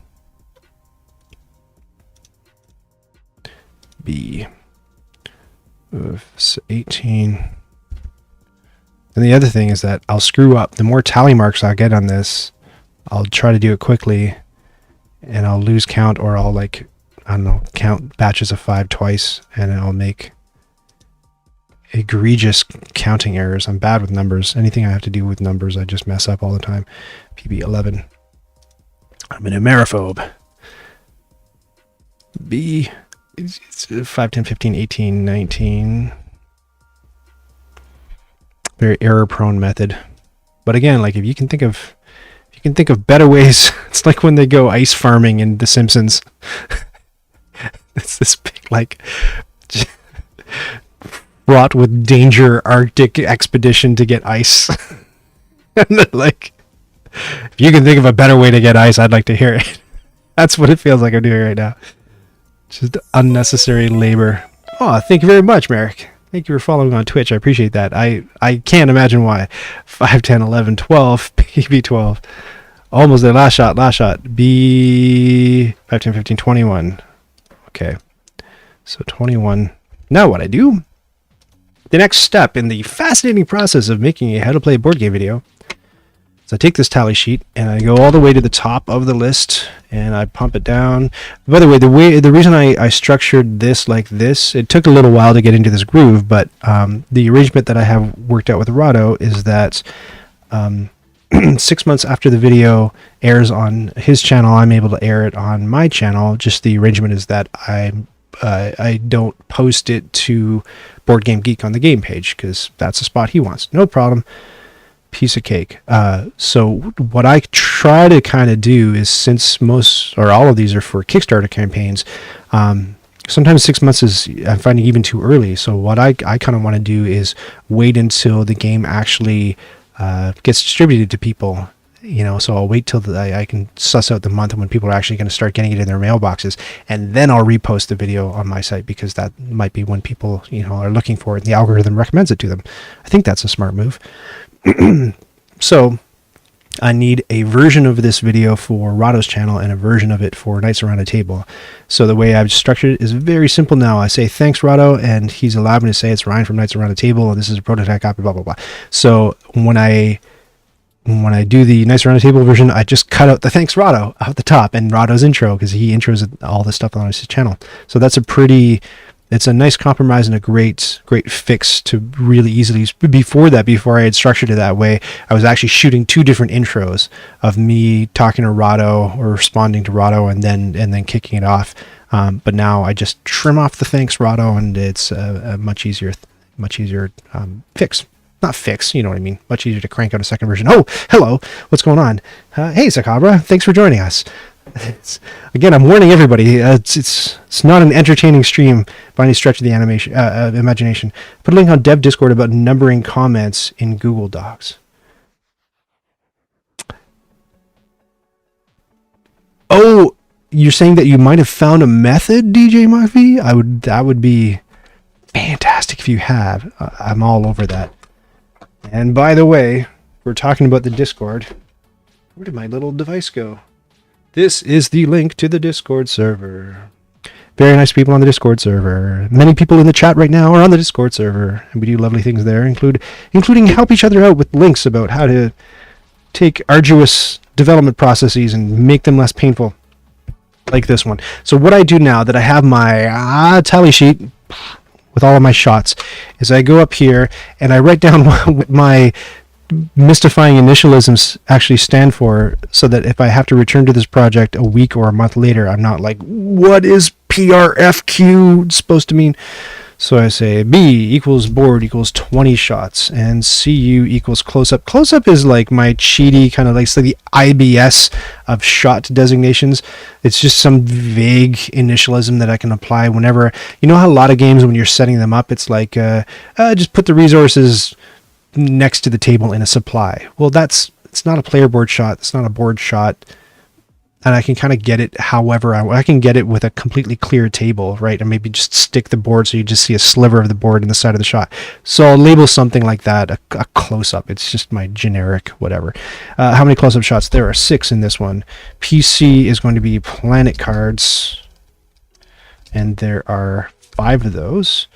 PB is going to be player board. There's not really a player board for Drop Drive. It's little cards that make up your ship, but it's the idea. It's your player area, right? Player board equals, there's 12 shots, and then ED is the Explore deck. Whew, that was a close one. And that's going to be 2 shots. And then I do a little tally. 20 plus 6 is 26 plus 5 is 31, 43, 45. 45 shots, just so I get a sense of the scope of work. And then the next step was to eat the microphone. Oh, just saying, hey, are you near Toronto? I am. I'm an hour east in Oshawa from down the 401. Oh, you're in the Kitchener-Waterloo area. Well, you're on the flip side. So when I was complaining about the 401 earlier, I don't know if you were here for that, but you can hopefully commiserate. I was just saying that my wife, Cheryl, this week is filling in for somebody at work. Usually is able to work from home. Who knows with how the pandemic's going to go. But she's been filling in, so she's not a super experienced driver. Fairly recently got her license, and she's been trucking back and forth along the horrible 401 corridor this week. And so I'm a little nervous for her. Yeah, I'm in the GTA. I'm in Oshawa, which is for those of you unfamiliar, it's kind of like the Detroit of Canada, though not nearly as run down, or like the Flint, Michigan of Canada, except without the water and destitution problems, I guess. And not to make light of anything that people in Flint are going through, but it was the GM headquarters, and then GM, like it did like it does in all places, pulling up stakes and moving to out of North America to Guatemala or wherever they're setting up shop, leaving kind of like an economic hole. But the city, thank goodness, was able to get a few things going before that inevitable pullout. And so we have a college and multiple universities in town, which is great. And we have a hospital and a cancer center. Kind of bums me out though that it was like an industrial core, and now now we've got a cancer center. It's kind of like, I don't know, one follows the other. But that's Oshawa. I don't have the sound on. It's smart. That's a smart move. I may be answering redundantly. Yeah, you used to commute by the 401. It is horrible. And I think you're on the west side, so I think it's even more horrible, Sakabra, on the west side. This is what I didn't appreciate living in the east until I moved. Until I actually lived in a condo in downtown Toronto for 14 years, 2 different condos. And I didn't know this, but like Yonge Street is basically the dividing line between east and west sides of the GTA. And majority of people live on the west side. It's just closer to the bridge down to Buffalo, and just, I don't know, Mississauga is more populated than Scarborough, which is on the east. And so the people who live in the west don't know anything about the east. They don't know what Kingston is. They've never heard like of Whitby or any of the cities that you find going along the lake to the east side. Of course, they know everything about the west side, and just because it's much more populous and busy, the highway is even worse on the west side. All that, and the airport is on the west end, so it's just a total zoo. So as bad as it is on the east, I'm super glad that we're not on that west chunk. Yeah, way worse in Kitchener-Waterloo and Mississauga. And yeah, you're right. I agree. It's terrible whenever I have to drive on. And I used to have the most recent paid job I had. By the way, I'm wearing pants right now. I don't know why I mentioned that. Right, because I'm talking about being employed by other people where you have to wear pants. The most recent job that I had was in the city, and it was a full-time gig, and it was up in the northwest end of the city. So think I'm coming from the east, like an hour east of Toronto, and I had to commute all the way up into an area called the Junction. Really hard to get to, and it took like a good solid hour and a half, and it was through all the snarly Allen Expressway nonsense. Oh, it was bad. Down with pants. I agree. I hate that I'm wearing them, and I can feel them. It's almost like they're a monster on my legs, and they're trying to chew me off at the waist and just leave me a toppled torso. Stupid pants. But I have to, because I'm about to stand up and start doing some photography. Look, that light's red in my shot the whole time, eh? Sorry about that. So in order to do that, how are we going to do this? We're going to clean up. We're going to clean up first. And I might have to arrange a couple of things. Let's see what we see when we look down on the table. We see a pretty zoomed in view, and it's pretty hot pink right now. So as I promised, this is a little bit of like a behind the scenes kind of thing. So one of the things I've got going on is I've got this script. I had a hard time with streaming in the past because OBS, which is the piece of software that I use to integrate all of my cameras and all of the fun, weird animations and all the jazz that you're seeing right now, all this chrome that's around me and everything.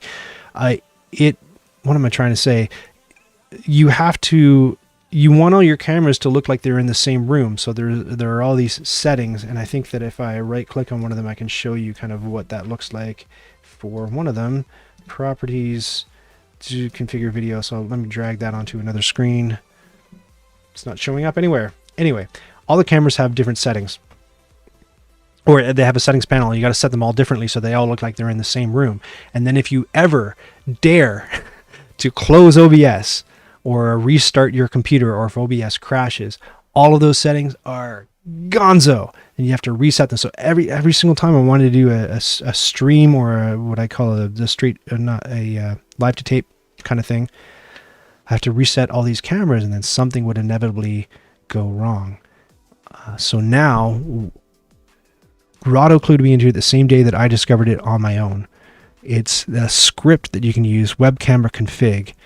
And so if I double click that, it will apply all these the filters and stuff to my cameras. So that hopefully maybe is looking a little bit better.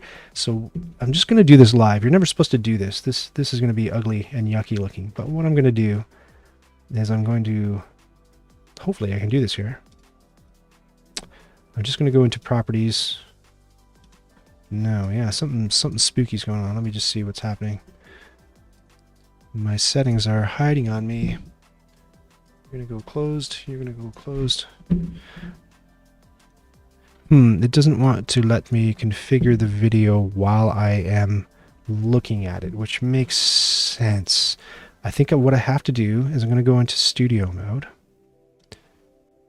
Oh, Omelette went to University of Waterloo. That's cool. I don't think I knew that. Okay. Before I go into studio mode, first I'm going to put it on this picture of me and the Windows screen that you can stare, so you can look at my face getting really confused about what I'm trying to set up here. And then I'm going to go to, let me just go into settings.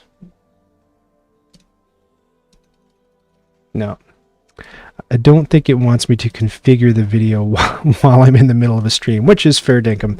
That's fine. I may have to pull the plug on it shortly, but let's see what we can do here. Let's see what we can do. Think.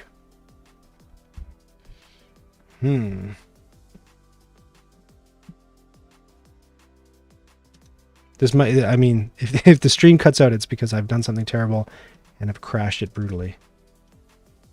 Okay, here's me. I'm going to put myself up in the corner. Good, looking good. Well, not looking good because it's me, but looking as good as humanly possible for me. And I'll put my name tag in front of me. All right, and let me just move my name tag down. So it's all this stuff. It's all this little, maybe if you watch enough live streams, you've seen people goof around with this stuff. Great, so that's looking okay. So you'll be able to see the room and you'll be able to see the top, but I think maybe we should do this. Okay. With this, you'll be able to see me moving my cameras around and trying to set up my space to photograph. 2001 grad. What'd you guys say? I'm going to guess Sakabra. You're a guy with glasses and a beard, and I'm going to guess that you took something computer science. Is that a good guess? Is that like the cheat answer? Like, oh, you went to Waterloo. Did you take football? No. It's going to be that, or it's going to be engineering. You don't have to say if you don't want to, but it's my guess. Great. Let me, I'm not mic'd. My body's not mic'd, so I don't know. I might have to yell. See how this goes.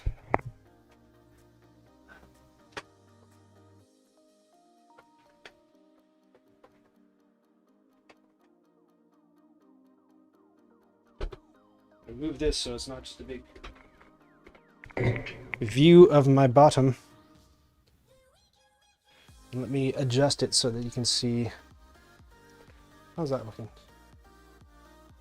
Yeah.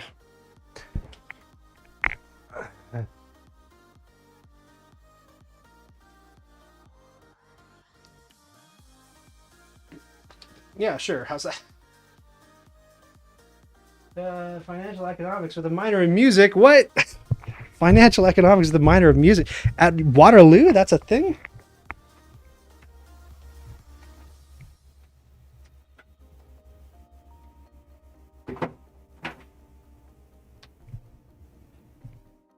Oh, right. I remember what I said I was going to do. I said that I was going to try to get the complicated shot before I put this whole thing away, wasn't I? The flyover shot. Okay, well.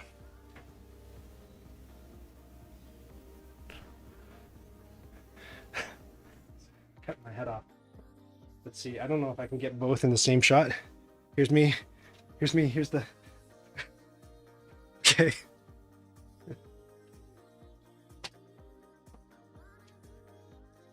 I'm bad at lighting. I don't know very much. I'm apparently also very bad at microphones.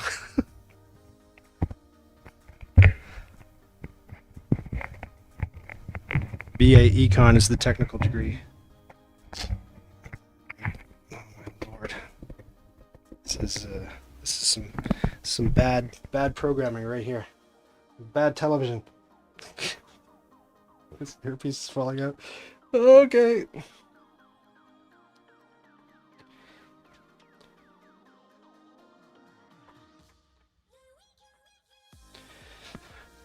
I wore pants for you, but I'll be damned if I'm gonna wear socks. So if you catch me barefoot, that's what's going on. The piece of software that I use for any of the video things is called Filmic Pro. And so, well, this is maybe half interesting. So this thing is a gimbal. Here, let me adjust this shot down so you can see what's happening. Yes. So you might have seen these things before. They're kind of goofy. I don't quite know how to use this one, and Rado actually sent this one to me so that I could do these shots a little bit more smoothly. There is a filter that you can put on them to make them more smooth, but it kind of like, it's called Warp Stabilizer in Premiere Pro, and it kind of, you can see in some of my flyover shots that it kind of, I don't know, makes them look super goofy and weird and like warpy and computery. Okay, so you stick your phone in this thing and then you turn on the power button and it balances it. And then, woohoo. And then you have to re-sign in. Man, can I just say, like, what a goofy thing that, like, the way that you sign into your phone is by showing it your face, and then COVID happens, and that feature is just like the worst idea on the planet. Okay, I'm moving this way back. Can you see what I'm doing? Yes, sort of. All right, here we go. So this is like, it's trying to like, it's got like a, I don't know what the science is behind it. It's a gimbal. You know what I mean? So it's like a, it's trying to counteract the motion of my hand by turning the phone, and you can there's a little joystick and you can like move it so that you can tilt up and down like that with the joystick right there, a thumb joystick. I really don't know how to use it that well at all, and basically all these shots that I take, I just kind of luck into them if they look good. And you do that just like what you do with any with any photography. If you take enough pictures, then, you know, if you take 50 pictures, one of them is going to be good. I thought it'd be pretty cool with this game to go. But then if I go too far, I get my crappy looking carpet and I get like all the junk and jazz piled behind the table. So it's a tough balancing act.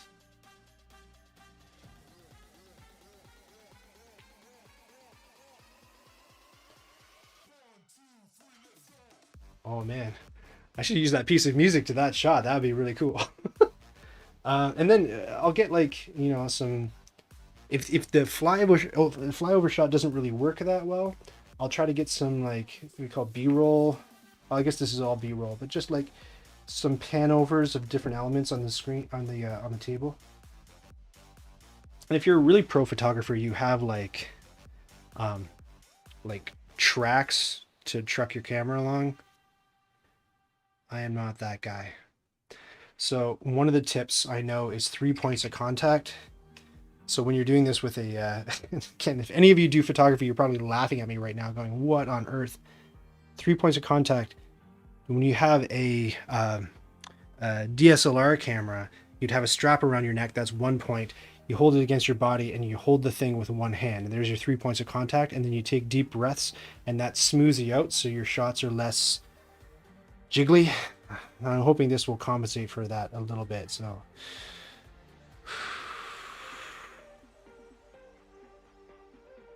just to get smooth motion from the thing. There goes my contact.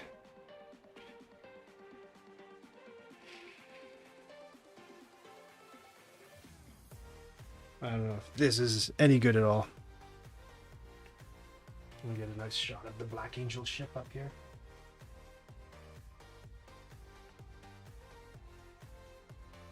It's terrible. See, my arm's too extended. It's wiggling a lot.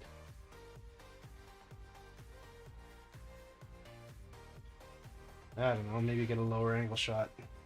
No. Yeah.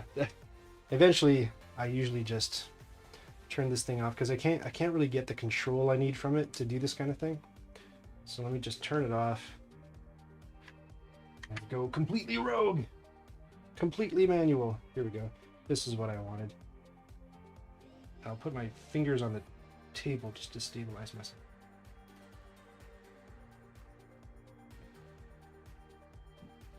In the shot that I wanted here.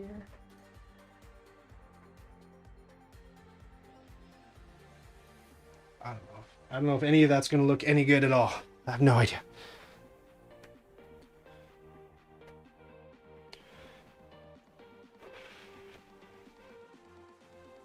Okay.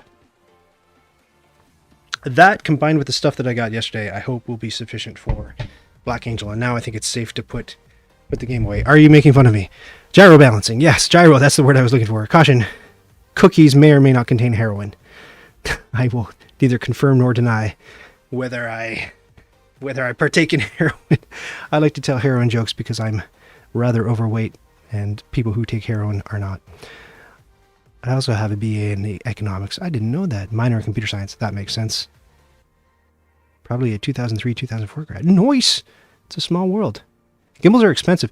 This one, Rahdo picked up in a Kickstarter, so I don't think it was super expensive. And he tried to use it. Sorry, it doesn't look like I'm looking at you, but I'm paying attention. He tried to use it in a few videos, and he had similar difficulties with it. It wasn't really working for him.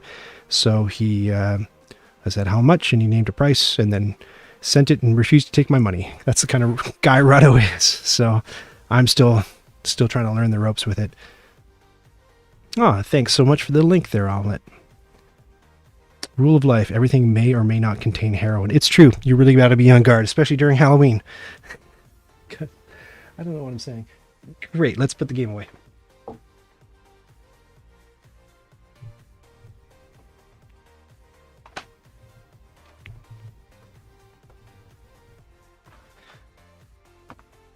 So you may think for a guy trying to lose weight, gee, he sure is drinking a lot of Dr. Pepper. I track it. It's all in my my calorie counting app. That shot really fuzzy. That's not autofocusing for us, is it? That's really blurry and crappy looking, isn't it? I apologize. Yuck. Yuck. No, let's play. You want to play Black Angel? Oh man. So here's part of the problem with these games. I don't know. I can't look at you. I'll just talk while I put it away. The problem with I've been watching streams from other board gamers, and a lot of them don't play board gamers. So I look at like Matthew Jude and Paula Deming will stream together, and they'll play Jackbox, or they'll play board games, digital versions of board games on Steam. And one of the reasons is that the screen takes care of the layout for you. But when you're trying to do it on a stream, like I have this overhead camera, and I have to be able to see, to be able to show you the whole board. Plus, I have to be able to like zoom in on different areas so that you'll just be able to see what's going on. And that's really hard to do. And I would say that most of the time spent getting a stream going is in the prep, is in making it so that I've got all my shots set up so I can bounce around the board and, show you the different areas and stuff. And this one I have considered, but like, if you don't know the game, like look at, you can see it. It's ridiculous the way the board's laid out, to be honest, because you've got the main board over here, and then this whole outer space thing goes and takes up. This is a over 4 foot around table, and it takes up the whole table. And you're supposed to do most of your stuff here and some of your stuff there, but like you got to be crowded over here. But the player boards wouldn't even fit here anyway. What I'm saying is it's a table hog, but not only that, it's a table hog in such a way that like it's just impossible to situate yourselves well. It's a similar kind of thing with Everdell. If you use the tree like blocks people's sight from a huge chunk of the game, and it's just hard to position yourselves around the table and have enough room for stuff. It's a similar problem. I think that, I don't know, through all the testing that people do on their board games, I don't know if they take into account average table size or layout or where they think people are supposed to put their chairs. You know. So let's play. I'll eventually probably play Black Angel solo on a stream, but today is not that day.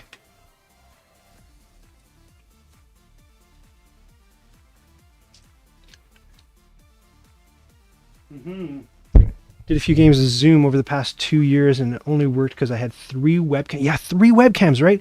And a laptop on my homemade 9 by 3.5. 9 feet. It was a lot of work. It'd be a lot more to actually stream it.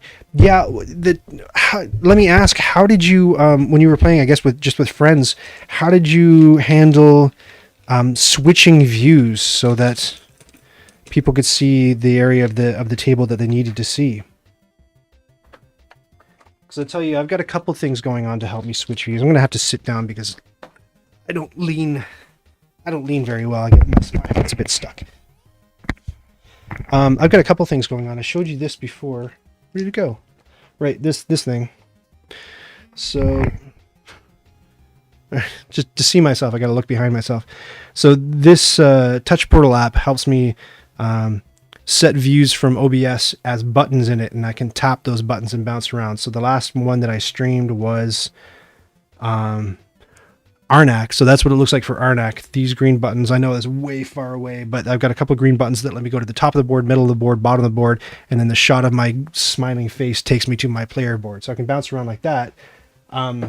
But then I worry, like, I've got other panels where I'm playing sound effects and doing other things and showing you those animations, like the Discord server and everything. So I worry that, you know, I need to be able to switch faster. And if I'm on the sound effects page, I'm not able to bounce around to the, between the board and the player board that quickly. So you may know if you watch some of my streams, I've got foot pedals. And so I only have 3 buttons on the foot pedal, but I put the most important views on those foot pedals. So I have one that does Ryan, one that does overhead, and one that does close up. And then anything else is kind of gravy on top of that. OBS and oh yeah, you used OBS, right? Yeah. And one virtual cam for the Zoom via OBS for the Zoom input. The Zoom input. What's the Zoom input? Have you checked out Vorpal board? I had a demo of that maybe a year ago. It was an interesting idea. The deal is it's sort of supposed to facilitate that exact kind of thing. So you've got a game, you want to play it with friends, and not everybody owns the game, and you're like the game master. And it would be like, I could take, so it was a weird combination of physical and digital. So you'd have the game set up on the table, but you'd also have it represented digitally, and people could move their pieces around. And whenever they needed a new piece to be able to move around, say like this blue robot, you'd take it off the table, you'd put it under the camera, it would scan it, and then it would become a graphical piece that people could move around digitally. Of course, it wouldn't enforce any rules, so it would be more like Tabletop Simulator in that way. It wouldn't like prevent you from putting a piece somewhere or not. It was an interesting idea though, and very timely too. Like, I don't know if they got it fully to out of beta in time for the pandemic, but it would have been great. I think the winner from where I'm sitting in the pandemic vis-a-vis board games is Board Game Arena. On the Discord server, we've been having tons of fun on that website. Super cheap if you want a membership. If you don't have a membership, you can still play games, and I think we all really appreciate having it. And if you join the Discord server, link to Discord server, you can play games with us. Yay! You choose which cam you want in Zoom, and that's the OBS Virtual. Your setup is kind of the same, minus the library and private hosted servers. BGA was a huge winner. Nice UI and setup today. Yeah, nice for a lot of the games that I've played. A couple of the game implementations, though, I've found are kind of dogs. So I really like Keyflower, but the implementation on BGA is super unforgiving. There's no undo, and you can tell I think it was like one of the earlier ones they did, because it's just kind of like looks a bit HTML5. We were talking about Flash earlier. Like if you you wanted me to build that thing in Flash, I could knock it out of the park for you. But yeah, it's a bit spare and ugly. And if you click on the wrong thing, tough nuts. That's it. That's your strategy. You can't retract it. That's it. Let me get some music going.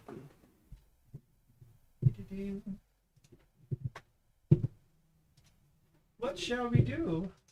We'll click on, let's see, Happy Quirky, Happy Gaming.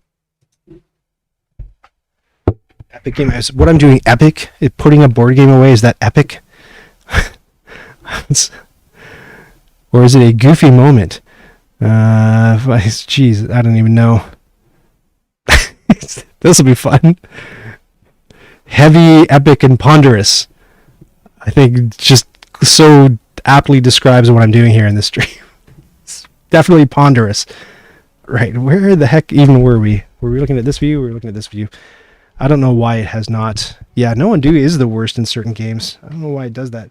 And I'm not too sure why this whole camera has decided not to focus, and I look like a softcore porno movie right now. I don't know. I don't know. Right. How many of you friendly friends in the chat have played Black Angel? Please tell me. Or Twa, the spiritual precursor to Black Angel. I haven't played Twa. DM Explains, one of my patrons, in fact, my premier patron, who's at the top of the premier patrons list as monarch of the channel, actually sent me a copy of Black Angel. This is the copy of Black Angel that he sent me. And so I learned to play it. And it was one of those ones that, you ever play a game that gives your wife a migraine? That was this game. There's a goofy scoring rule about this where your score is capped to, you get these special black tiles that do different things, and they cap your score at 4 points unless you do other stuff to improve that cap. And I explained that to her a few times, and it kind of like, she was tired that night. It didn't take, and by the end of the game, she had the tile that gets her, where is it? 2 points for every something, every cube. So you won't be able to see that, but it looks like there's 2 points for every red cube that you have. And she just had this mountain of red cubes, and I should have been paying attention earlier and tried to figure out why she was amassing all these red cubes. And I said, like, okay, game's over. You get 4 points for those 80 cubes you have on your table. And she got kind of annoyed, I guess is the mild term. She didn't understand why. And I said, if you're a game teacher, you know this scenario. You're like, oh, I did explain it. And the person's like, there's so many rules. And you're saying, like, I explained it about 4 or 5 times just to make sure, that was the situation with the score cap. So she wound up not liking this game very much. But I played it with her and my friend Dave, who you'll meet on a stream anon, and I think we both quite enjoyed it. Dave and I both have ADHD, and so it's the kind of game where you're bouncing around like, duh, I gotta do this, and I gotta flip that, and I gotta roll that die, but I gotta do this at the same time. It's one of those where you're bouncing all over the place. Certain brains thrive on that kind of chaos. Has a lot of upkeep too. Yeah, you're right. If you've ever played this on, I think Omelette, I think you've played it on Tabletop Simulator, and it's just like, I couldn't imagine. Look at all these pieces. It's finicky as heck in real life, and a Tabletop Simulator where you got to click and drag everything all over the place. I can only imagine.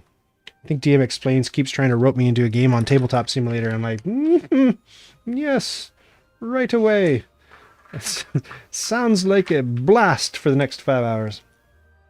Oh, but Omelette was saying that, was that you, Omelette, saying that the big news is that it looks like maybe somebody's working on a BGA version of Dracarion, which is one of my top games. So that'd be really nice to see.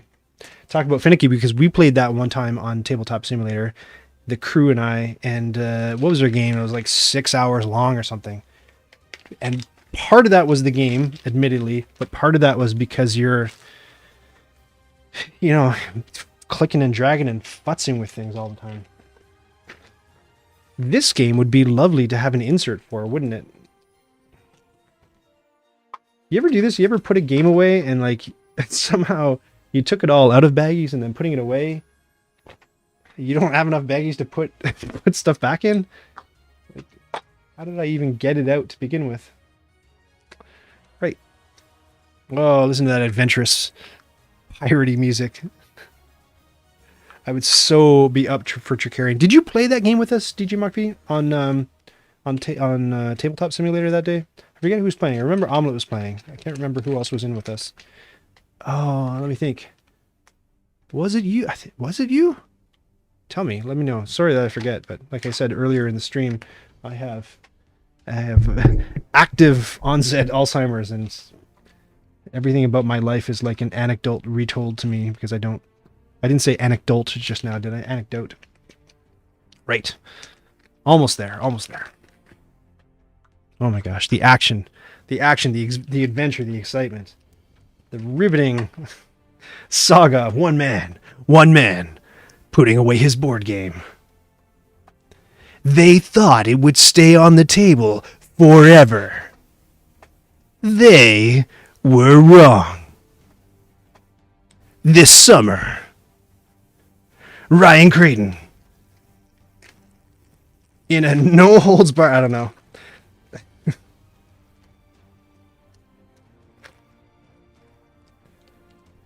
Cheryl Creighton as the disappointed wife. I don't know. Just this one. And you know what? Another one that she had a similar reaction to. Didn't even play it, though. Omelette was over, and we put... Praga could put Regni on the table. And Cheryl sat down, took one look at it, smelled headache, and bailed.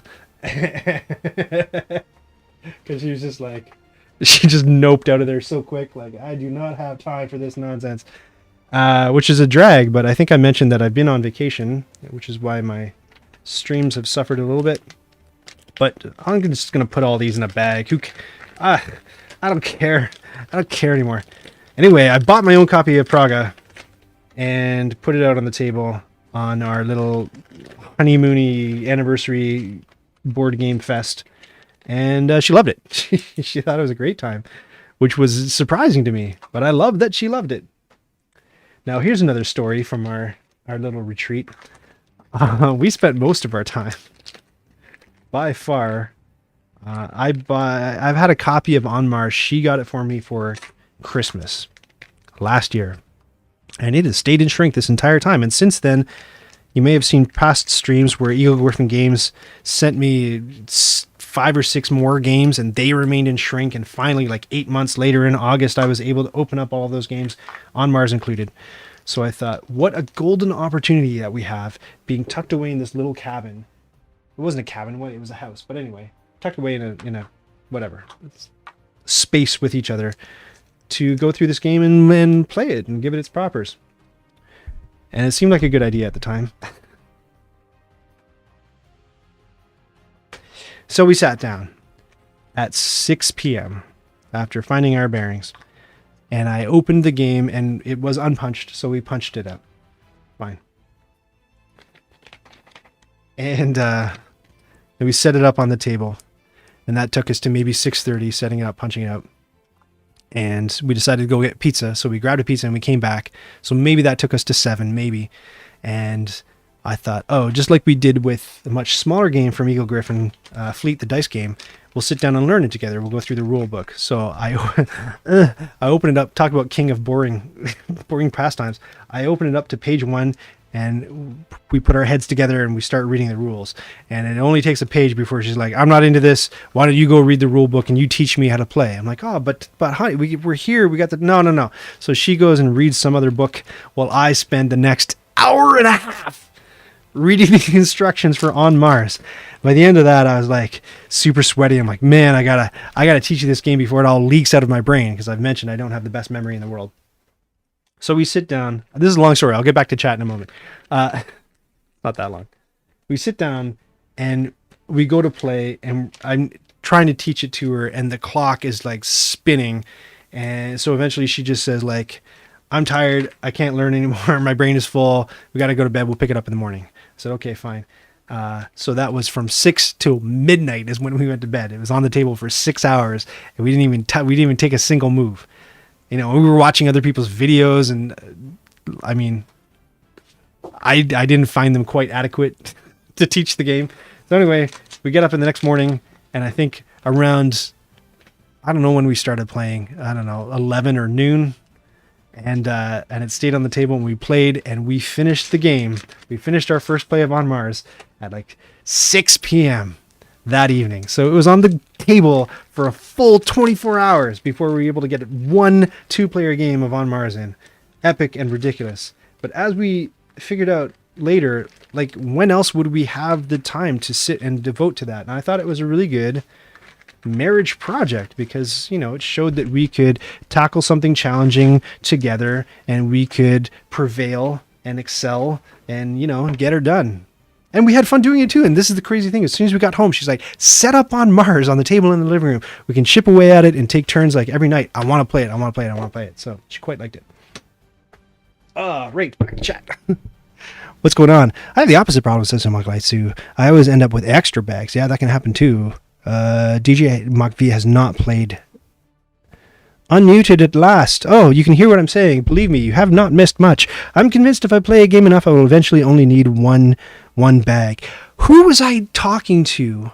Or was it somebody doing a stream where they said that they know somebody who just, when they're done, they don't put anything, they just scoop everything into the box and throw it on the shelf, just like in a big, like, dice tower style heap, and throw it on the shelf. And it's like, oh my god. And the idea is, like, if they never play that game again, what's the point in spending a chunk of their life organizing it and putting it in bags? And that is the probably the most horrible thing I've ever heard in my life. I believe it might be a war crime. I'd have to look that up, but that just sounded the worst.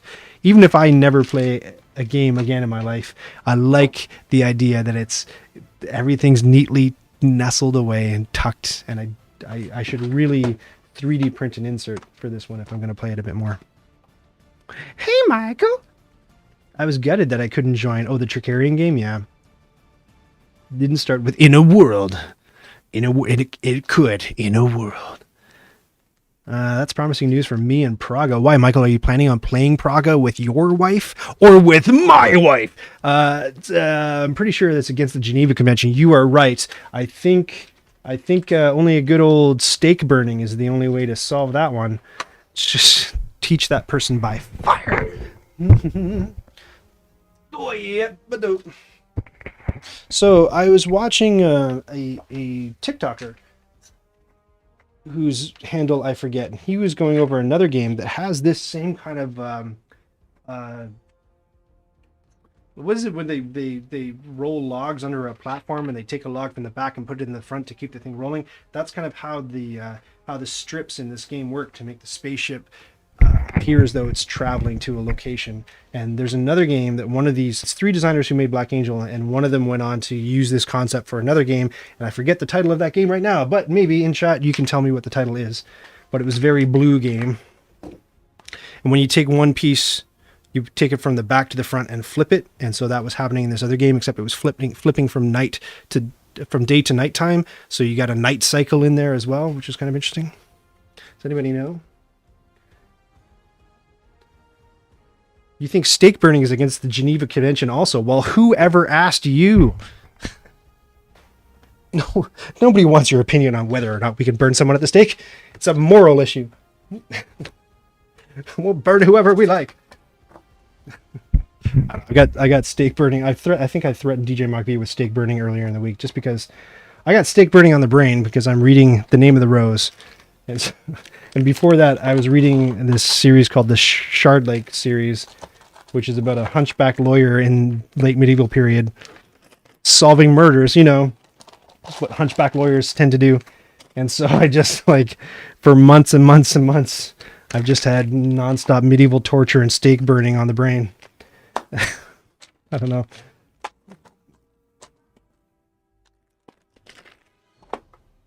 Boy, are you guys ready to see a little bit of drop drive? I don't know how many pictures I'm going to be able to take because I got to split soon. 327? Yeah, we can do a little bit. Do a little bit. So you'll finally be able to get to see this. I don't know if the client has watched any of this, but he's probably sitting at home going like, oh my god, show the game already. Why did I tell him it was okay to do this? Why? Righto. All right.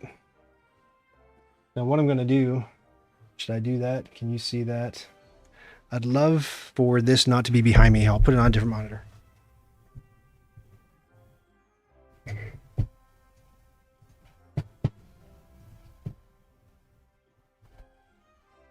That's an excellent book. What, the Shardlake series or The Name of the Rose? Because if you're saying The Name of the Rose is excellent, I will challenge you on that.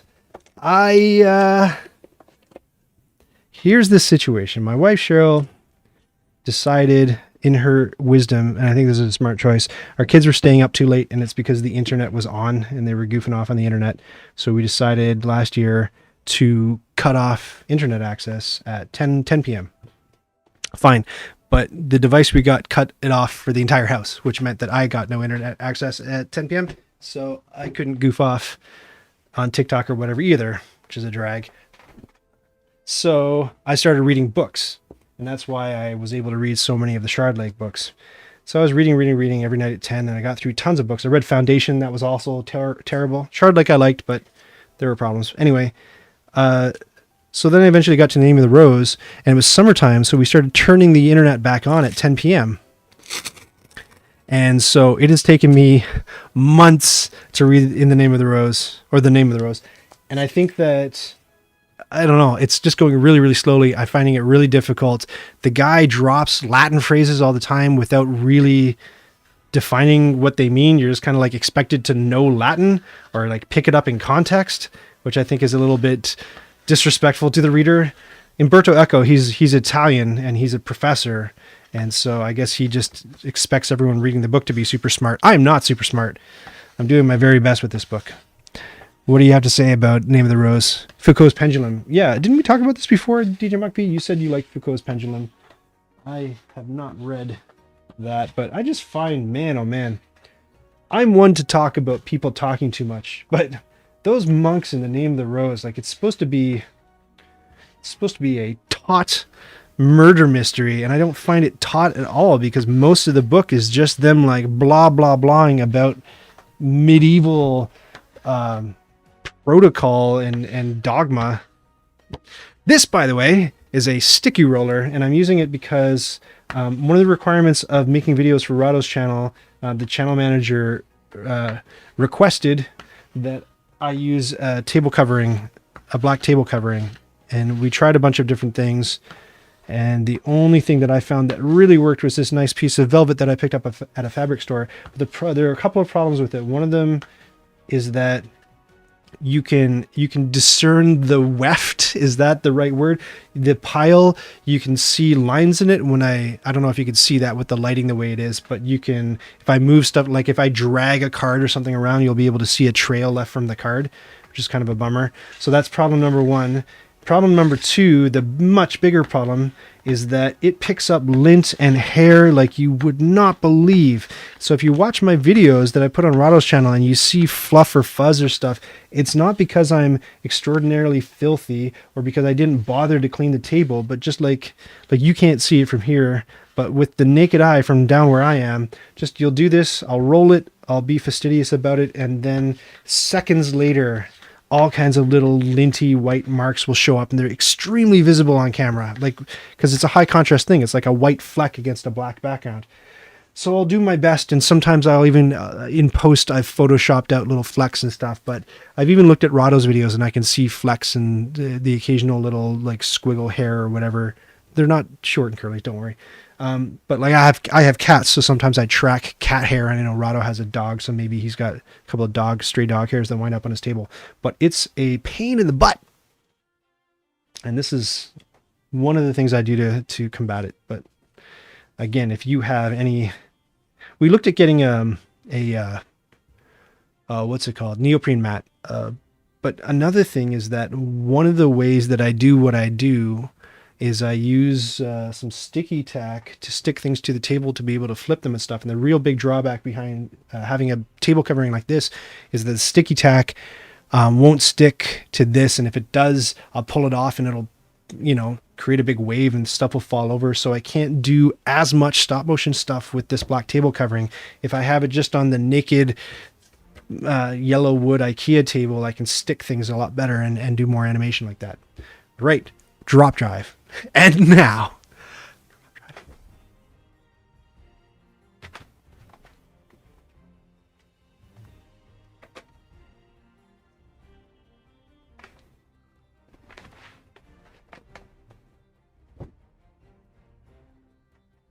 So I think maybe I'll do, because of they'll be the most interesting for you to look at, or at least I'll just set up the components so you can see what's going on. I don't know if that's going to be too dark for you to even see, but the lighting seems to be okay. These are, can you see any of that? I don't know if you can see any of that. Let me know if you can see these black walls or not.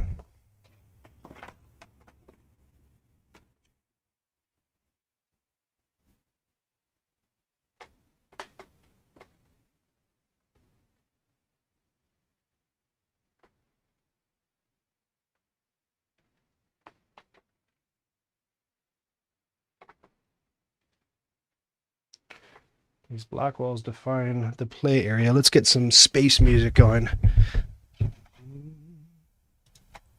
Go music shopping with me.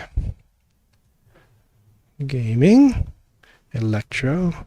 Let's look at, can we get like sci-fi? No. Science. And science. Cyberpunk. Sure.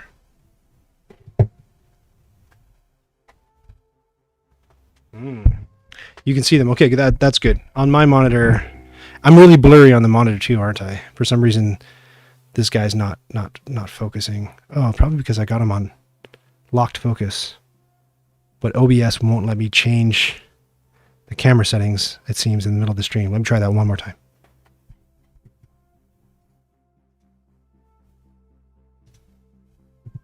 Aha. There's zoom. There's focus. So much better. So much better. Sorry we dealt with such a blurriness for so long. Hopefully this is non-DMCA music. Yes, thank you for asking. Let me put it back on. So this is a music service that I'm auditioning on this month called Epidemic Sound. And everything on here is totally cool to use in your streams. And you pay like a monthly fee. And if you use their music and then you stop paying the monthly fee, they're not going to like go back into your back catalog and hit you with strikes or anything like that. It's all cool. You just can't continue to use their music, which makes sense. So very good. Here we go. Maybe that's even better. Again, I can't see what you're seeing, but hopefully you can see those walls. And now I'm going to leave. Oh no, wait, one thing I can do. These planet cards are supposed to go nearby. I'm not going to set them up. I'm going to go grab the sun and the junk. That's what I'm going to do. Are they on my table?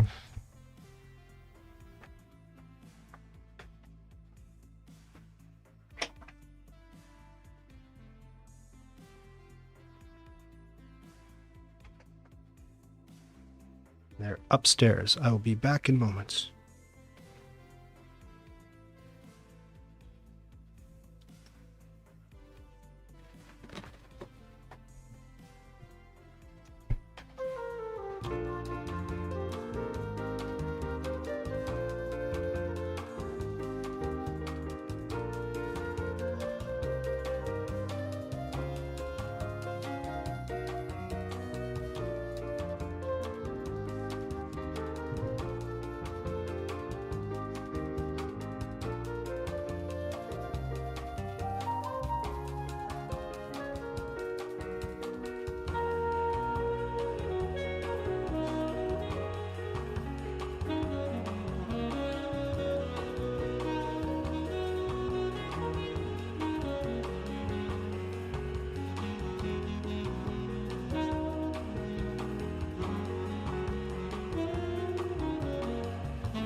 my gosh, I gotta fix it so it doesn't play both musics at the same time. That was horrible.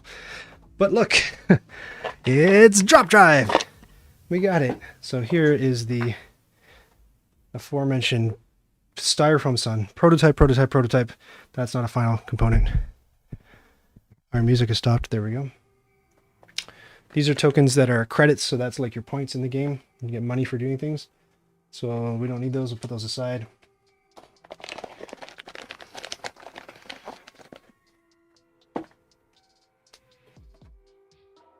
And these are dice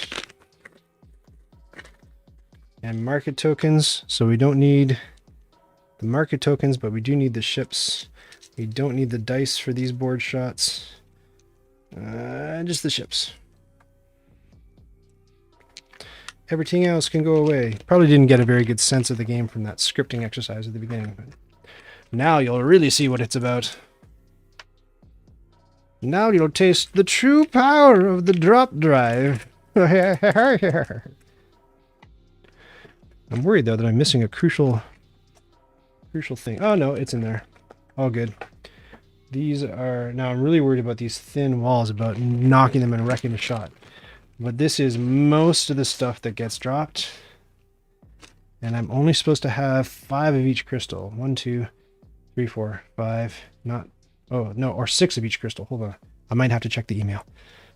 It's Jump Drive, the digital version. They send me on a USB stick? No.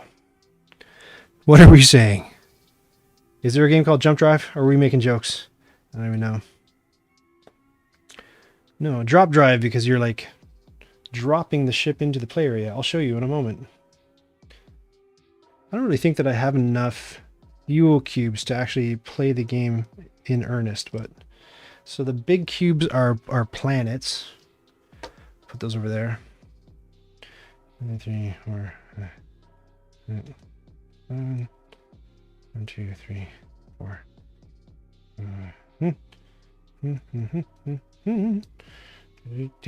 These things look like rebar. Let's see if I can.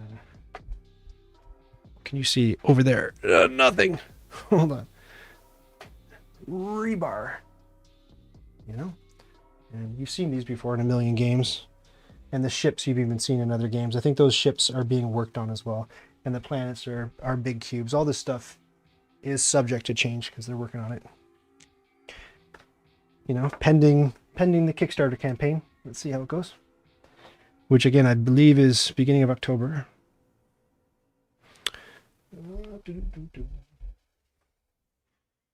Here we go.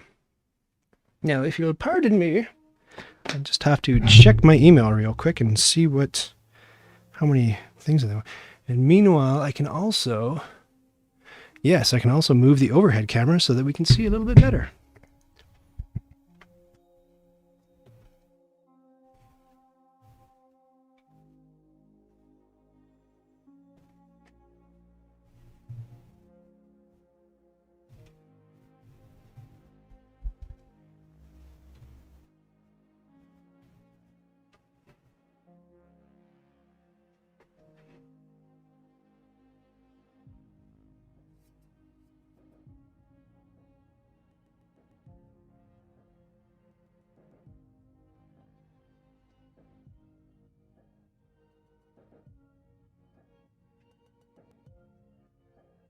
Oof. Bouncy, bouncy.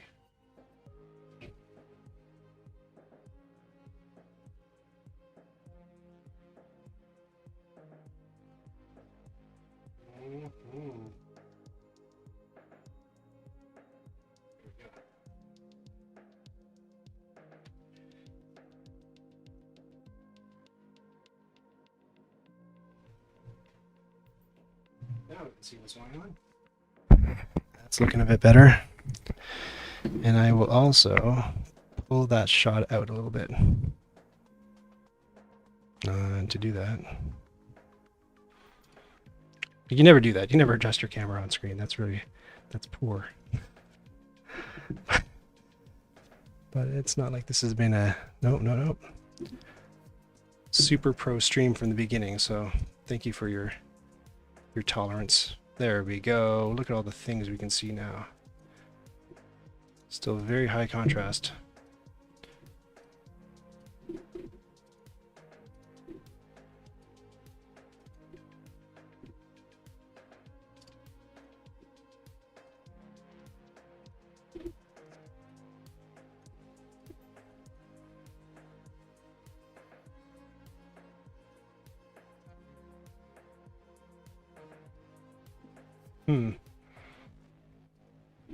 It's been a bit goofy. I'm gonna give it one more shot.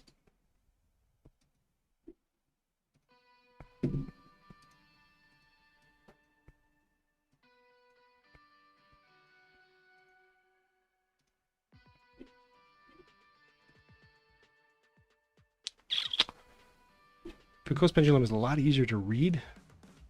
That's good to hear. So, amateur, I demand a refund. Well, let me pay you your $0 back, Michael Joyce. There you go. Full refund. All right. So I just have to check. So at least here you'll be able to see a little bit of how I'm framing the shot. If you were on the last work stream I did where I was doing photography, what I had it all set up really, really nicely, and I spent a lot of time doing it so that you could actually see my phone set up and you could see through the eyes of the phone to what was going on the table. But then my shutter button stopped working, and the reason the shutter button stopped working is because I was beaming it out to the screen. So I can't do that anymore, unfortunately, unless they patch or fix the app. Let me just double check to see what the client says about those tokens. Drop, drive, asteroids.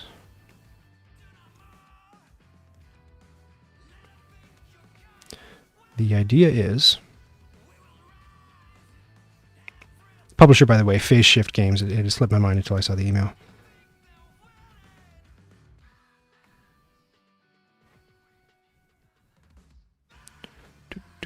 Ooh, this is a bit heavy. This music's heavy for what's going on.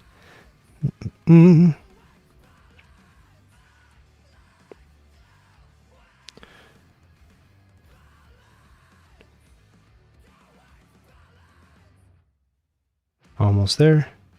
The game prototypes came with 7 of each asteroid color, but you should only use 6 of each. Perfect. They have a link to their Kickstarter for people to be notified when it goes live. That's a great question, Homunculi Sue. So it's Phase Shift Games. So I'm sure, let's go take a look. I was going to say, I find it hard to search for things on Kickstarter. I don't know about you guys, but let me take us over to the old screen. And the way that I would do it is get rid of the stuffed peppers. Sorry, stuffed peppers. Go to Kickstarter.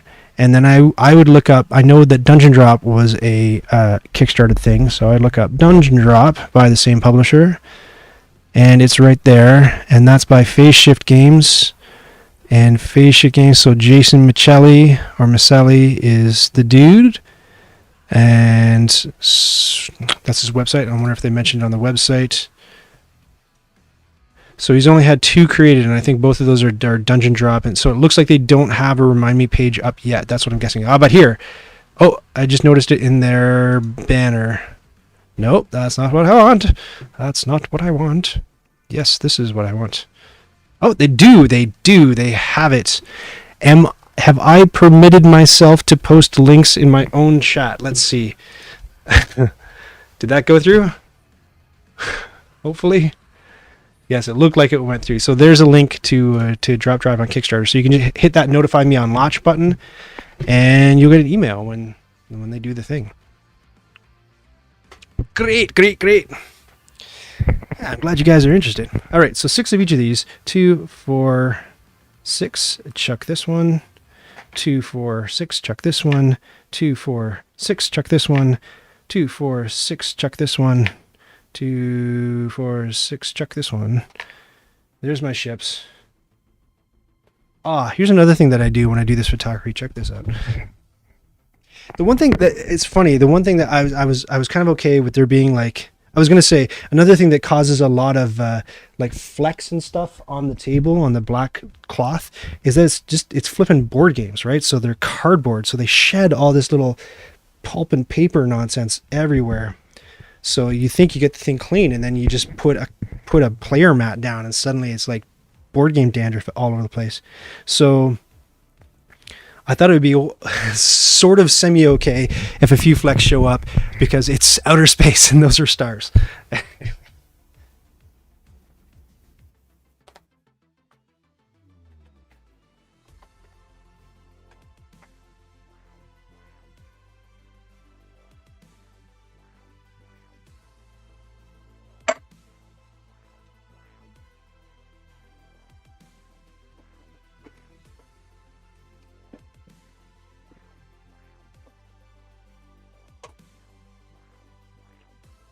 Can't find the thing I'm looking for. I think the thing I need is on the other side of the table. I'm going in.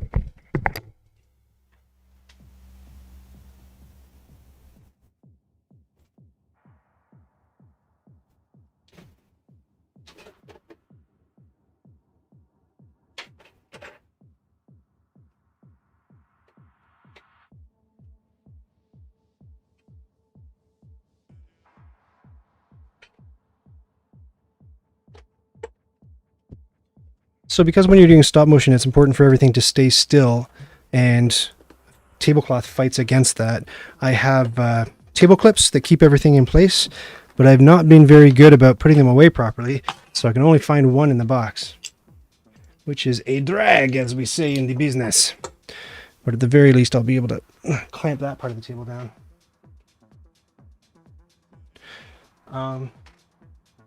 It's weird, man. I don't know where the rest of my table clamps went.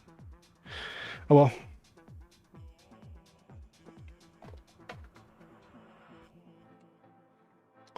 And then I have this clamp.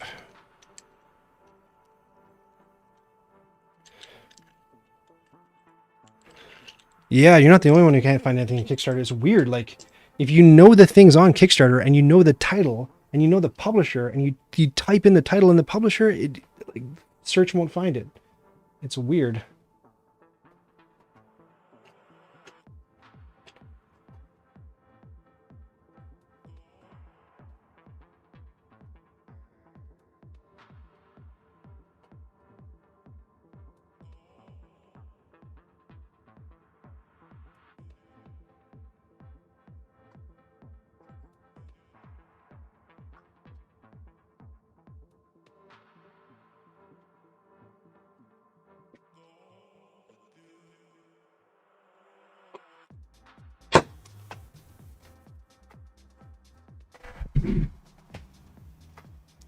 It's important to put the phone on Do Not Disturb where you start photography.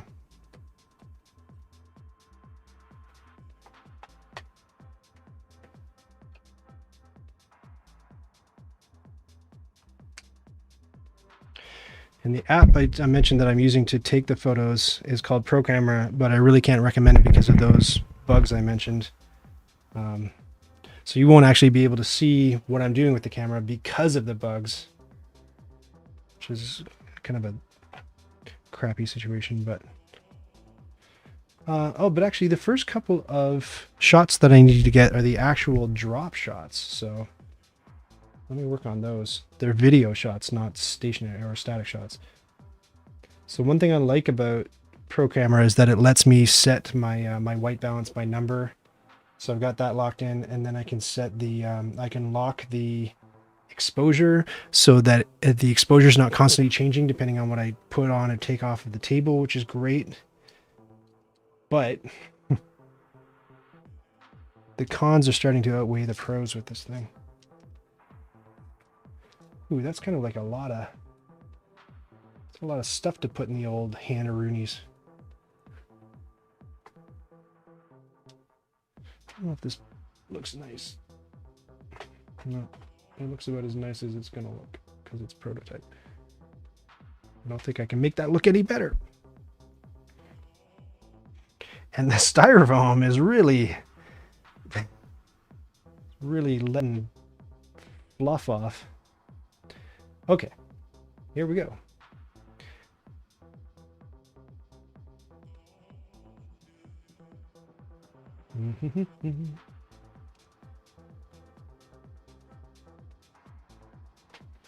Yeah, the fluff's going to be an issue.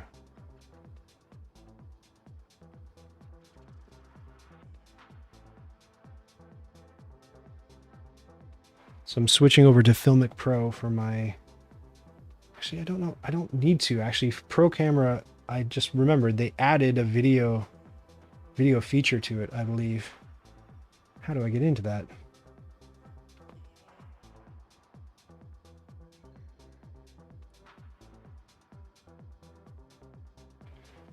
How do I get into the video feature? I don't know. Am I wrong?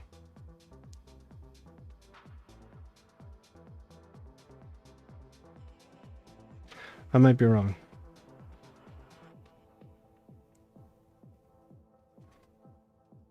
Yeah, this game seems to be made for Tom Vasel's review drop. Exactly. It's Tom Vasel's review drop, the game.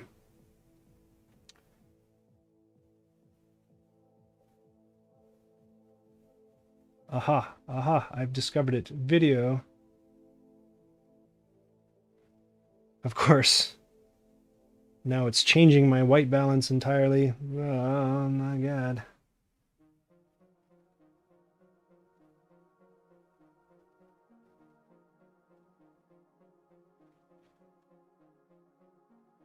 Okay, for good or for ill, let's get going and do the drop.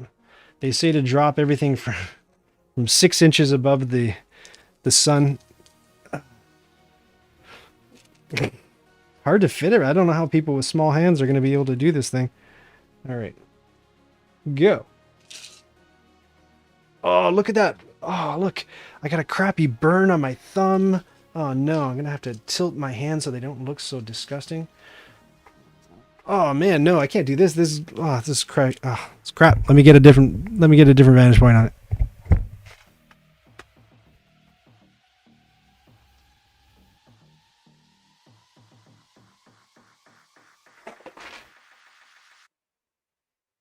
Hey, opa, we did it. We got one. But I don't like how sparse the universe is over here, so I'm gonna pick it up and do it a couple times.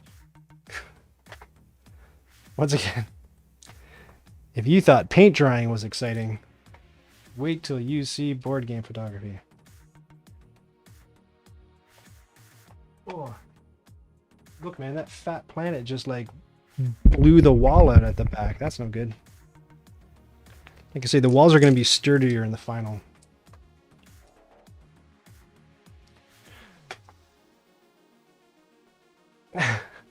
I just picture the client watching the video going like, what is he doing?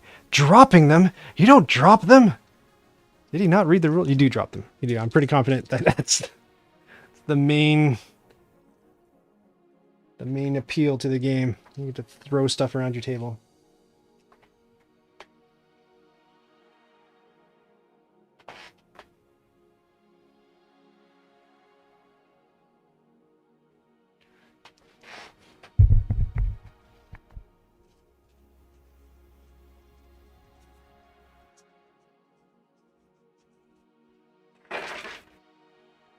Man, that one looks pretty good.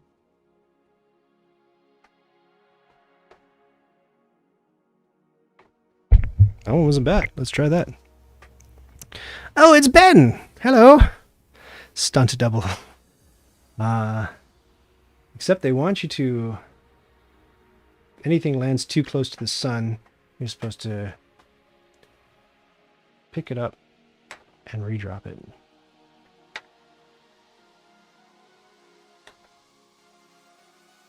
And everything else is pretty good. Okay, well, that was the first shot. Hooray!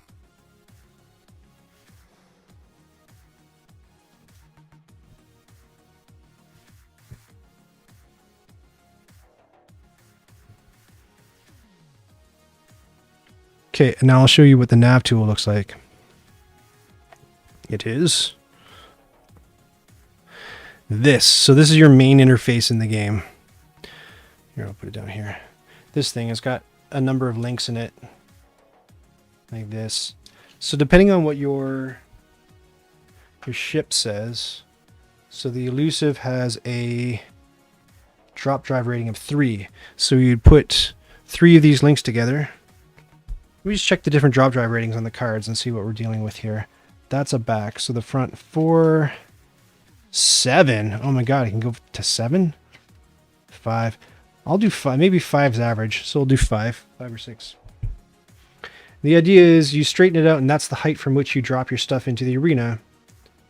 So the bigger your drop drive rating, kind of like the more unpredictably your ship will land. 1, 2, 3, 4, 5. I said I was going to do, right? Okay. This is the blue ship. So I have to drop the blue ship from a different height with different nav tool lengths. Okay.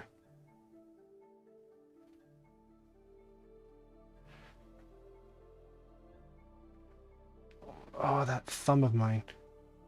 Oh, yuck. I wonder if I can... This is why I don't like having hands in the shots, because, like, what if your hands are disgusting? I was making pasta sauce a week ago, and it was... You know how it, like, does that weird thing where it's, like... It doesn't look like it's hot, but it's basically molten lava, and every once in a while, a little evil bubble will form, and it'll go poop, and it'll start spurting, and what you don't know is that...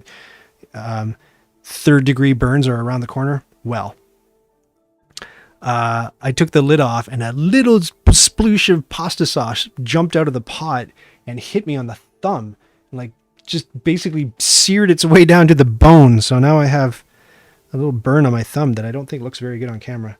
I wonder if I can position my hands so that you can't... It's kind of goofy, right? I wonder if I can hold it with this hand and drop with this hand. No, like no matter what I do, like that looks weird. All right, this is either I do this later or I take extreme measures.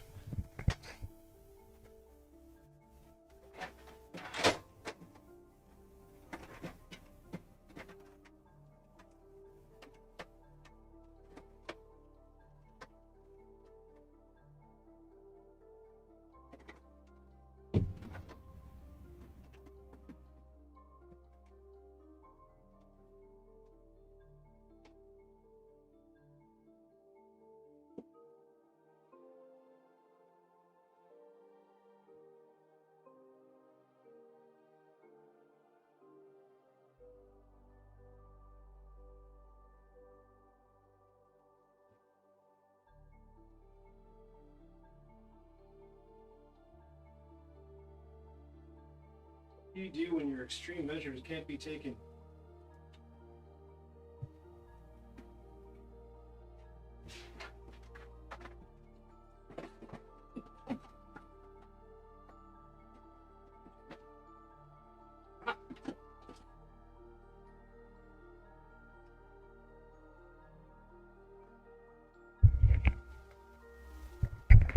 Desperate times call for desperate measures. I have here a little pot of cover up. Ooh, it's very gooey. Don't hit the board game components. Let's see if that does anything to... Oh, look, now he's got a big spot of orange on his thumb. It's covered nothing. This is the color of my face, not the color of my hands, but let's see if we can just blend it in and make it look slightly better. It's looking kind of better now, isn't it? A little bit more.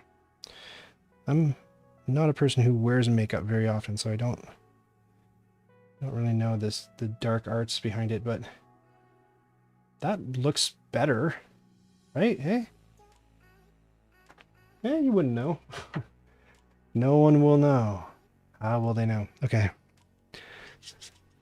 Yeah, get some concealer. I got some concealer. I'm on it. Again, would you know? You wouldn't know. That's decent. I think that's pretty decent. Yeah. It's not in focus, but... Okay. Yeah, much better. Great. Glad you agree. Great. Back to it. So I'm going to do this from a medium height, a short height, and a tall height. I can't tell when it's filming and not filming. Hold on. Is that filming? That's filming. Okay.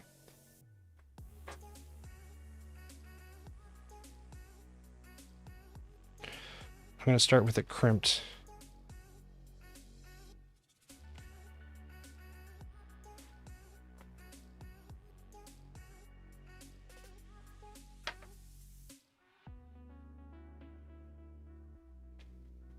That was a bit messy. One more time. I'll put it like, I don't know, way over here.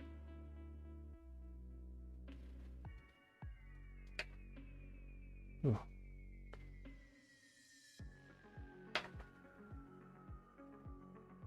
Okay, there's one. And then from a height of 3.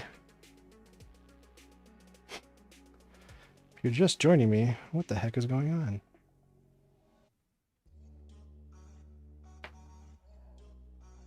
There, I think that nicely illustrates what a shorter tool does for you. Now let's put up like a 7 linker. 1, 2, 3, 4, 5, 6, 7. This is gonna go wherever the heck it wants.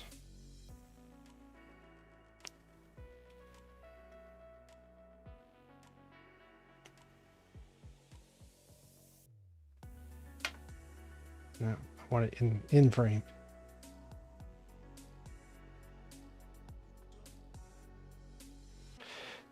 It's not clear. Maybe I'm doing it wrong. I don't know if you're supposed to start with the ailerons like at the same height as the thing. Maybe that's what I should have been doing. Again, I want to start with it like. It's tough. This is tough. See, it should have theoretically should have bounced. There, that's pretty good. That one's a keeper. Okay, I'll go back and do the other two so that it's a bit more consistent. So I'm dropping it from the...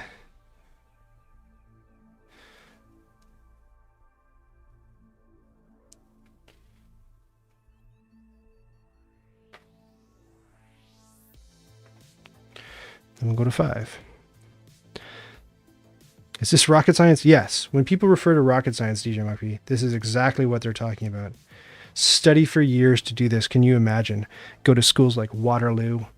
Give me a break. Who needs them? All you need is 5 links of plastic and a dream.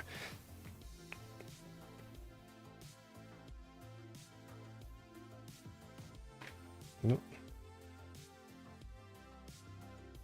Oh, I'm bent.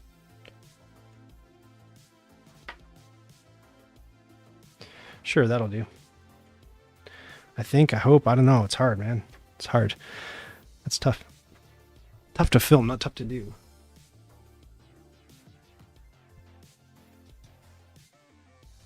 Okay, so we can go back to photos. So we'll be over here. A lot of this stuff, I want it closer to me. Get over here, stuff.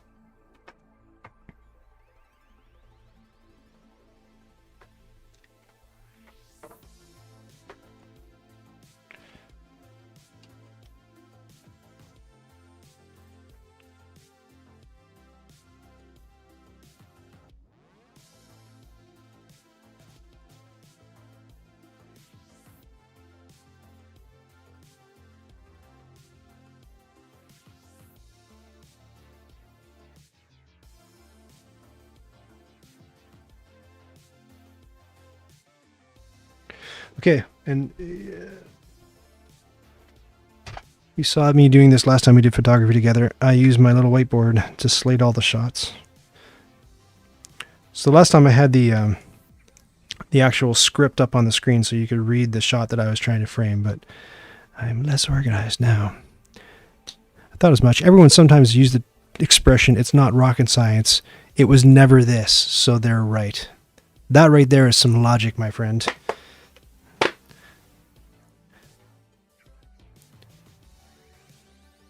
BO1, we did BO2, just a shot of the blue ship on the board. Lying down, yes, and anticipate the next shot. I said, yes, okay, good. BO2. Ah, And where's my precious button? I was about to do this without my precious button.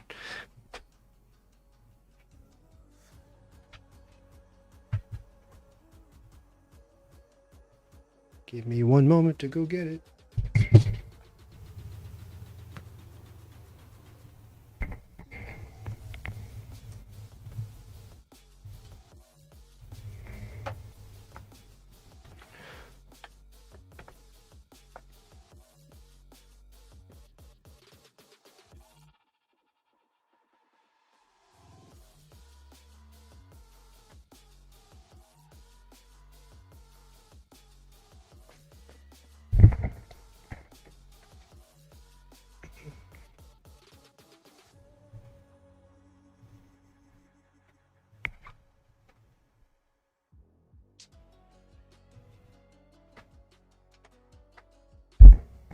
The precious button that put the kibosh on all my efforts last time we tried to stream this.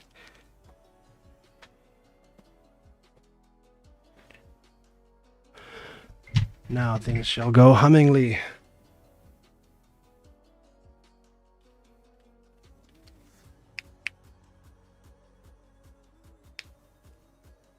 Hummingly, I say.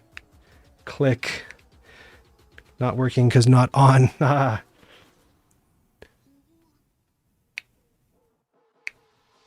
There we go. She's at work. Right, I wanted to anticipate the next shot. All right, so like this. So stop moving camera. You are going to go up. Ship is standing up. And let me look at the different drop drive lengths. Oh, sorry. The engine drive lengths. 6, 7, 5. So let's go with 1, 2, 3, 4. We do 5. So the next part of the game, what you're supposed to do when it, your turn to move your ship around, is you actually take this nav tool and you bend it the way that you want your ship to travel. So, and then you travel. This is going to be a tough shot for me to get, but let's see what I can do here. Like I need an extra pair of hands. It's crazy.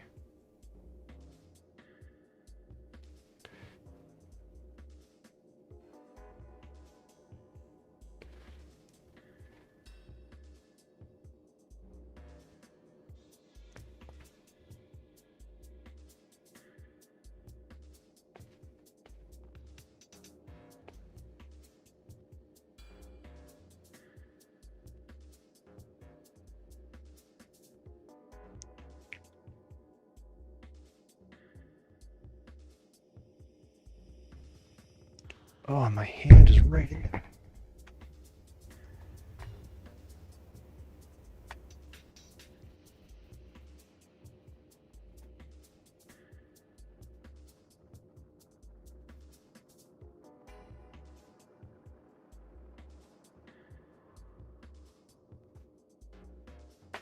That looked a little bit crap.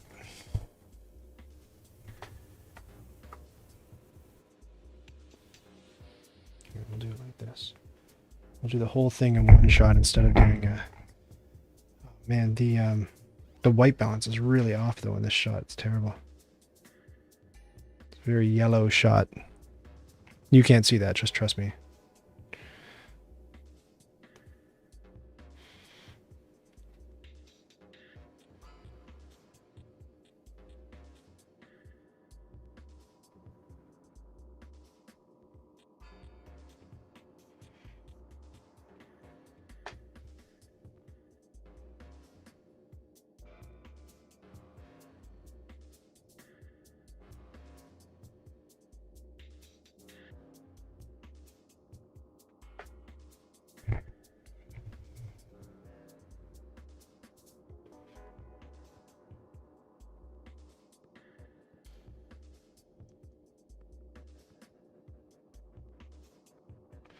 Maybe I'll just do it like that, and I'll take the freeze frames from the video and just make the ship go doink, doink, doink, and pick it up, because you see the way that it was allowed to fly based on how I straightened that thing out. I don't know, this is going to be a tough one. I've never done a game quite like this before.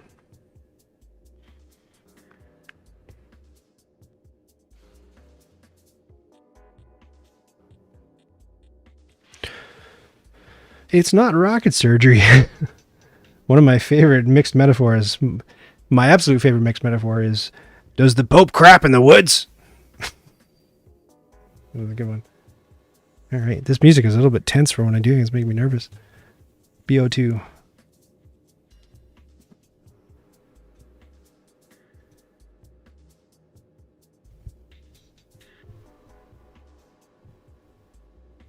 Was BO3. So if I accidentally, oh no. If I get, whoa. If I get two shots in one, I actually just write a note to myself on the slate and take a picture. Otherwise, I'll freak out when I go to put all the photos in their respective folders and BO3 is missing. I'm like, no, I forgot to get a shot. And photography is the worst thing to do. Already got it.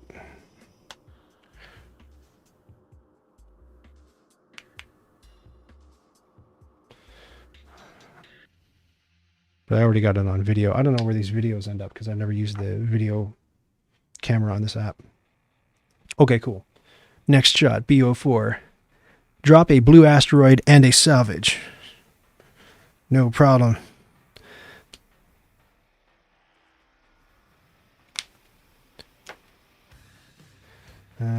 Back to video.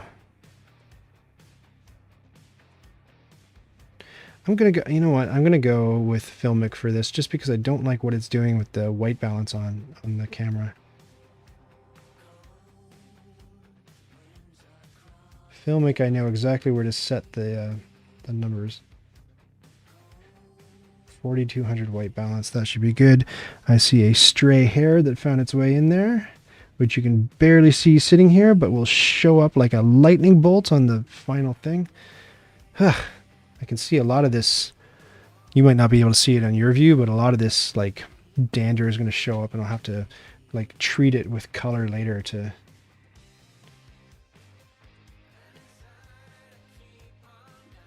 Okay. What am I supposed to do? Drop an asteroid and drop a blue asteroid and a salvage. Okay, no problem. Let's like pretend that it's a completely different shot. I like to do that. I like to like reset between shots.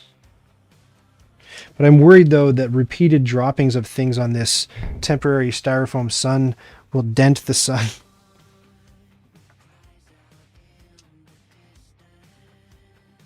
That's good enough. No, not enough. Not good enough.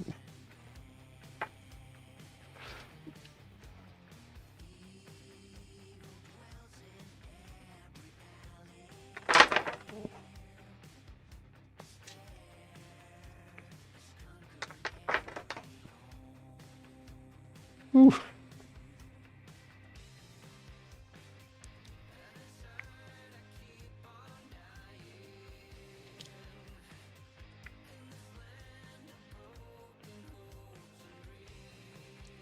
This is going to be BO4.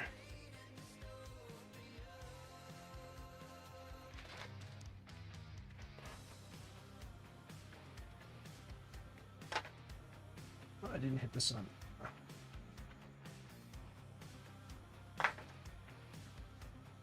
Yeah, that worked. Maybe I should do them one at a time too. Did not hit it. That's too close.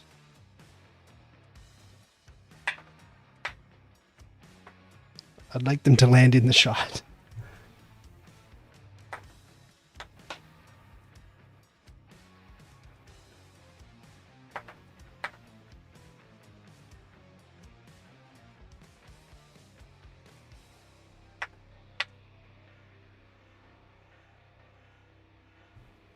Yeah, I'll take that one.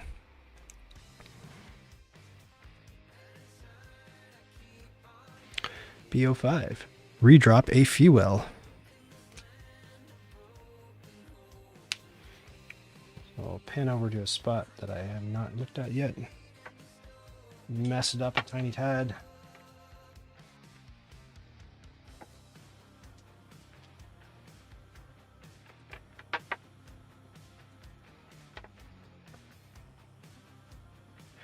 Redrop of fuel. Here we go.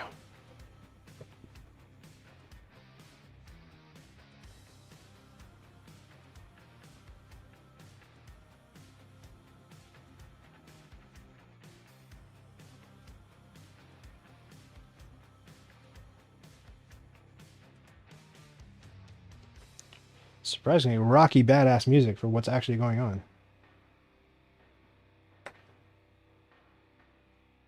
Sure, that was good.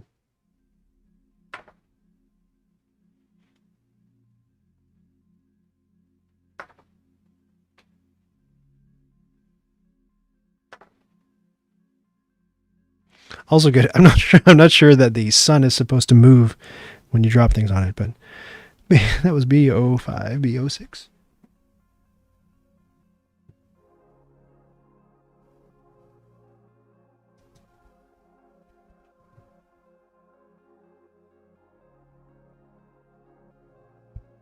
Drop ship using nav tool and previous shots drop drive rating. And that's a problem because I haven't filmed the previous shot. So what I'll do is I'll just choose a length and write it down so that when I do the previous shot, I get the ship with that drop drive length. Does that make sense? Yes. Yes, it does. Let me just double check. So if I go with the opulent, its rating is 5. So I should be able to do this with 5 link. 1, 2, 3, 4, 5. And again, I'll pan this around and mess all this jazz up. Let it in.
It's a bit conspicuous that I haven't shown any of the other ships in the arena yet.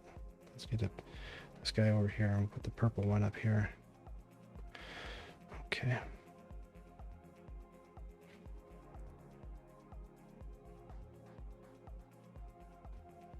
It's a focus problem now.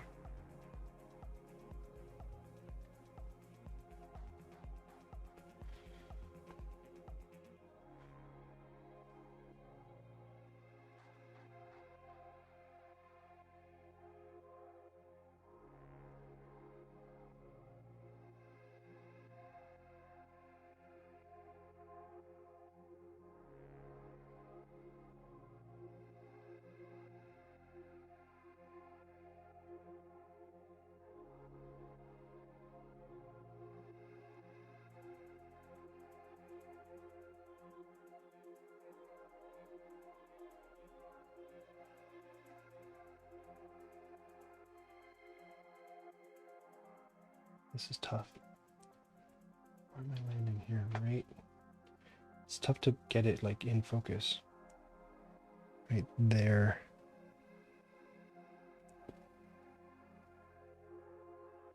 Whoa. Especially with the phone in front of my face. Oh.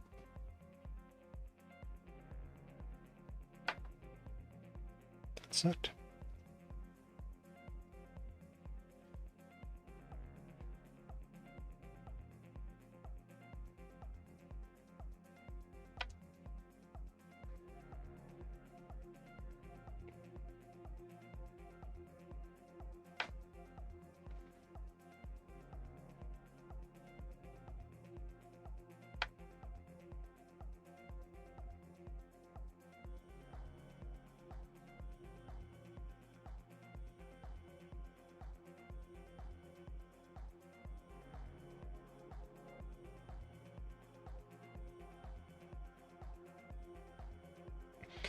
I might have better luck doing that more pulled out, I think.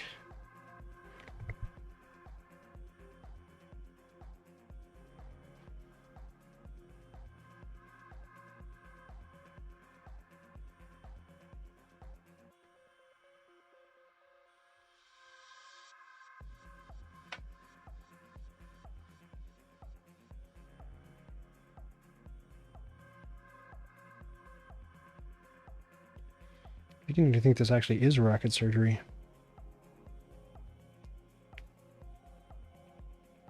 Oh.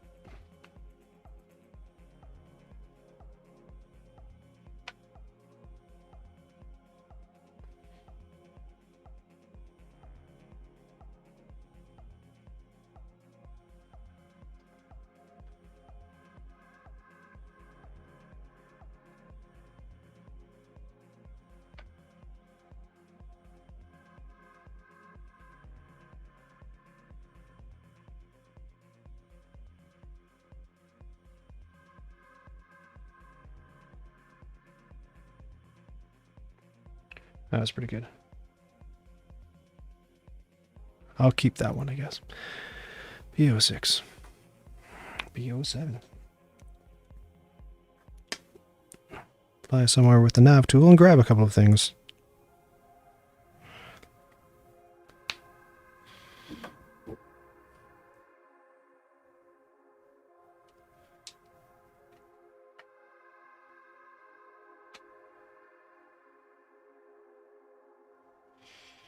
So let's say the ship is right here.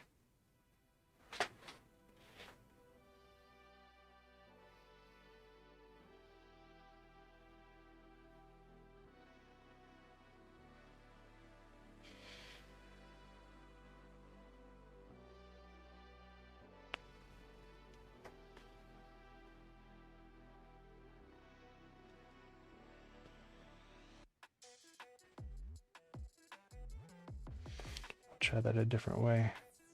I did the first time. More of a stop motion approach. Oh no! There goes my wall. Actually, I don't really need these walls up, do I? Unless I pull the camera back. See, DJ Muck V, thanks for hanging out. I'm almost done anyway. I'll just get this last shot and then we'll split. Thank you very much for joining me, by the way. I know it's kind of a different thing than what everybody's used to. But thanks for hanging out with me. Nice of you to keep me company while I do difficult, boring things.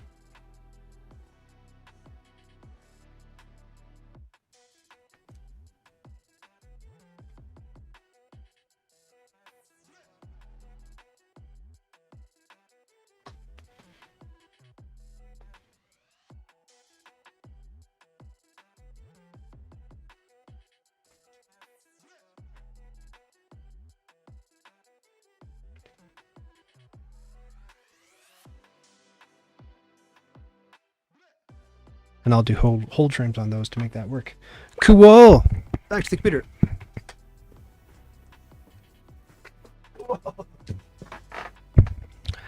Like I say, thanks a lot, gang. Hopefully I'll be able to use some of that footage in an upcoming, like, how I do the thing I do. I hope that I've impressed upon you how challenging it can be at times. I don't even know how to get my face back up on the screen. Oh yeah, look, because it's pointed at my shoulder.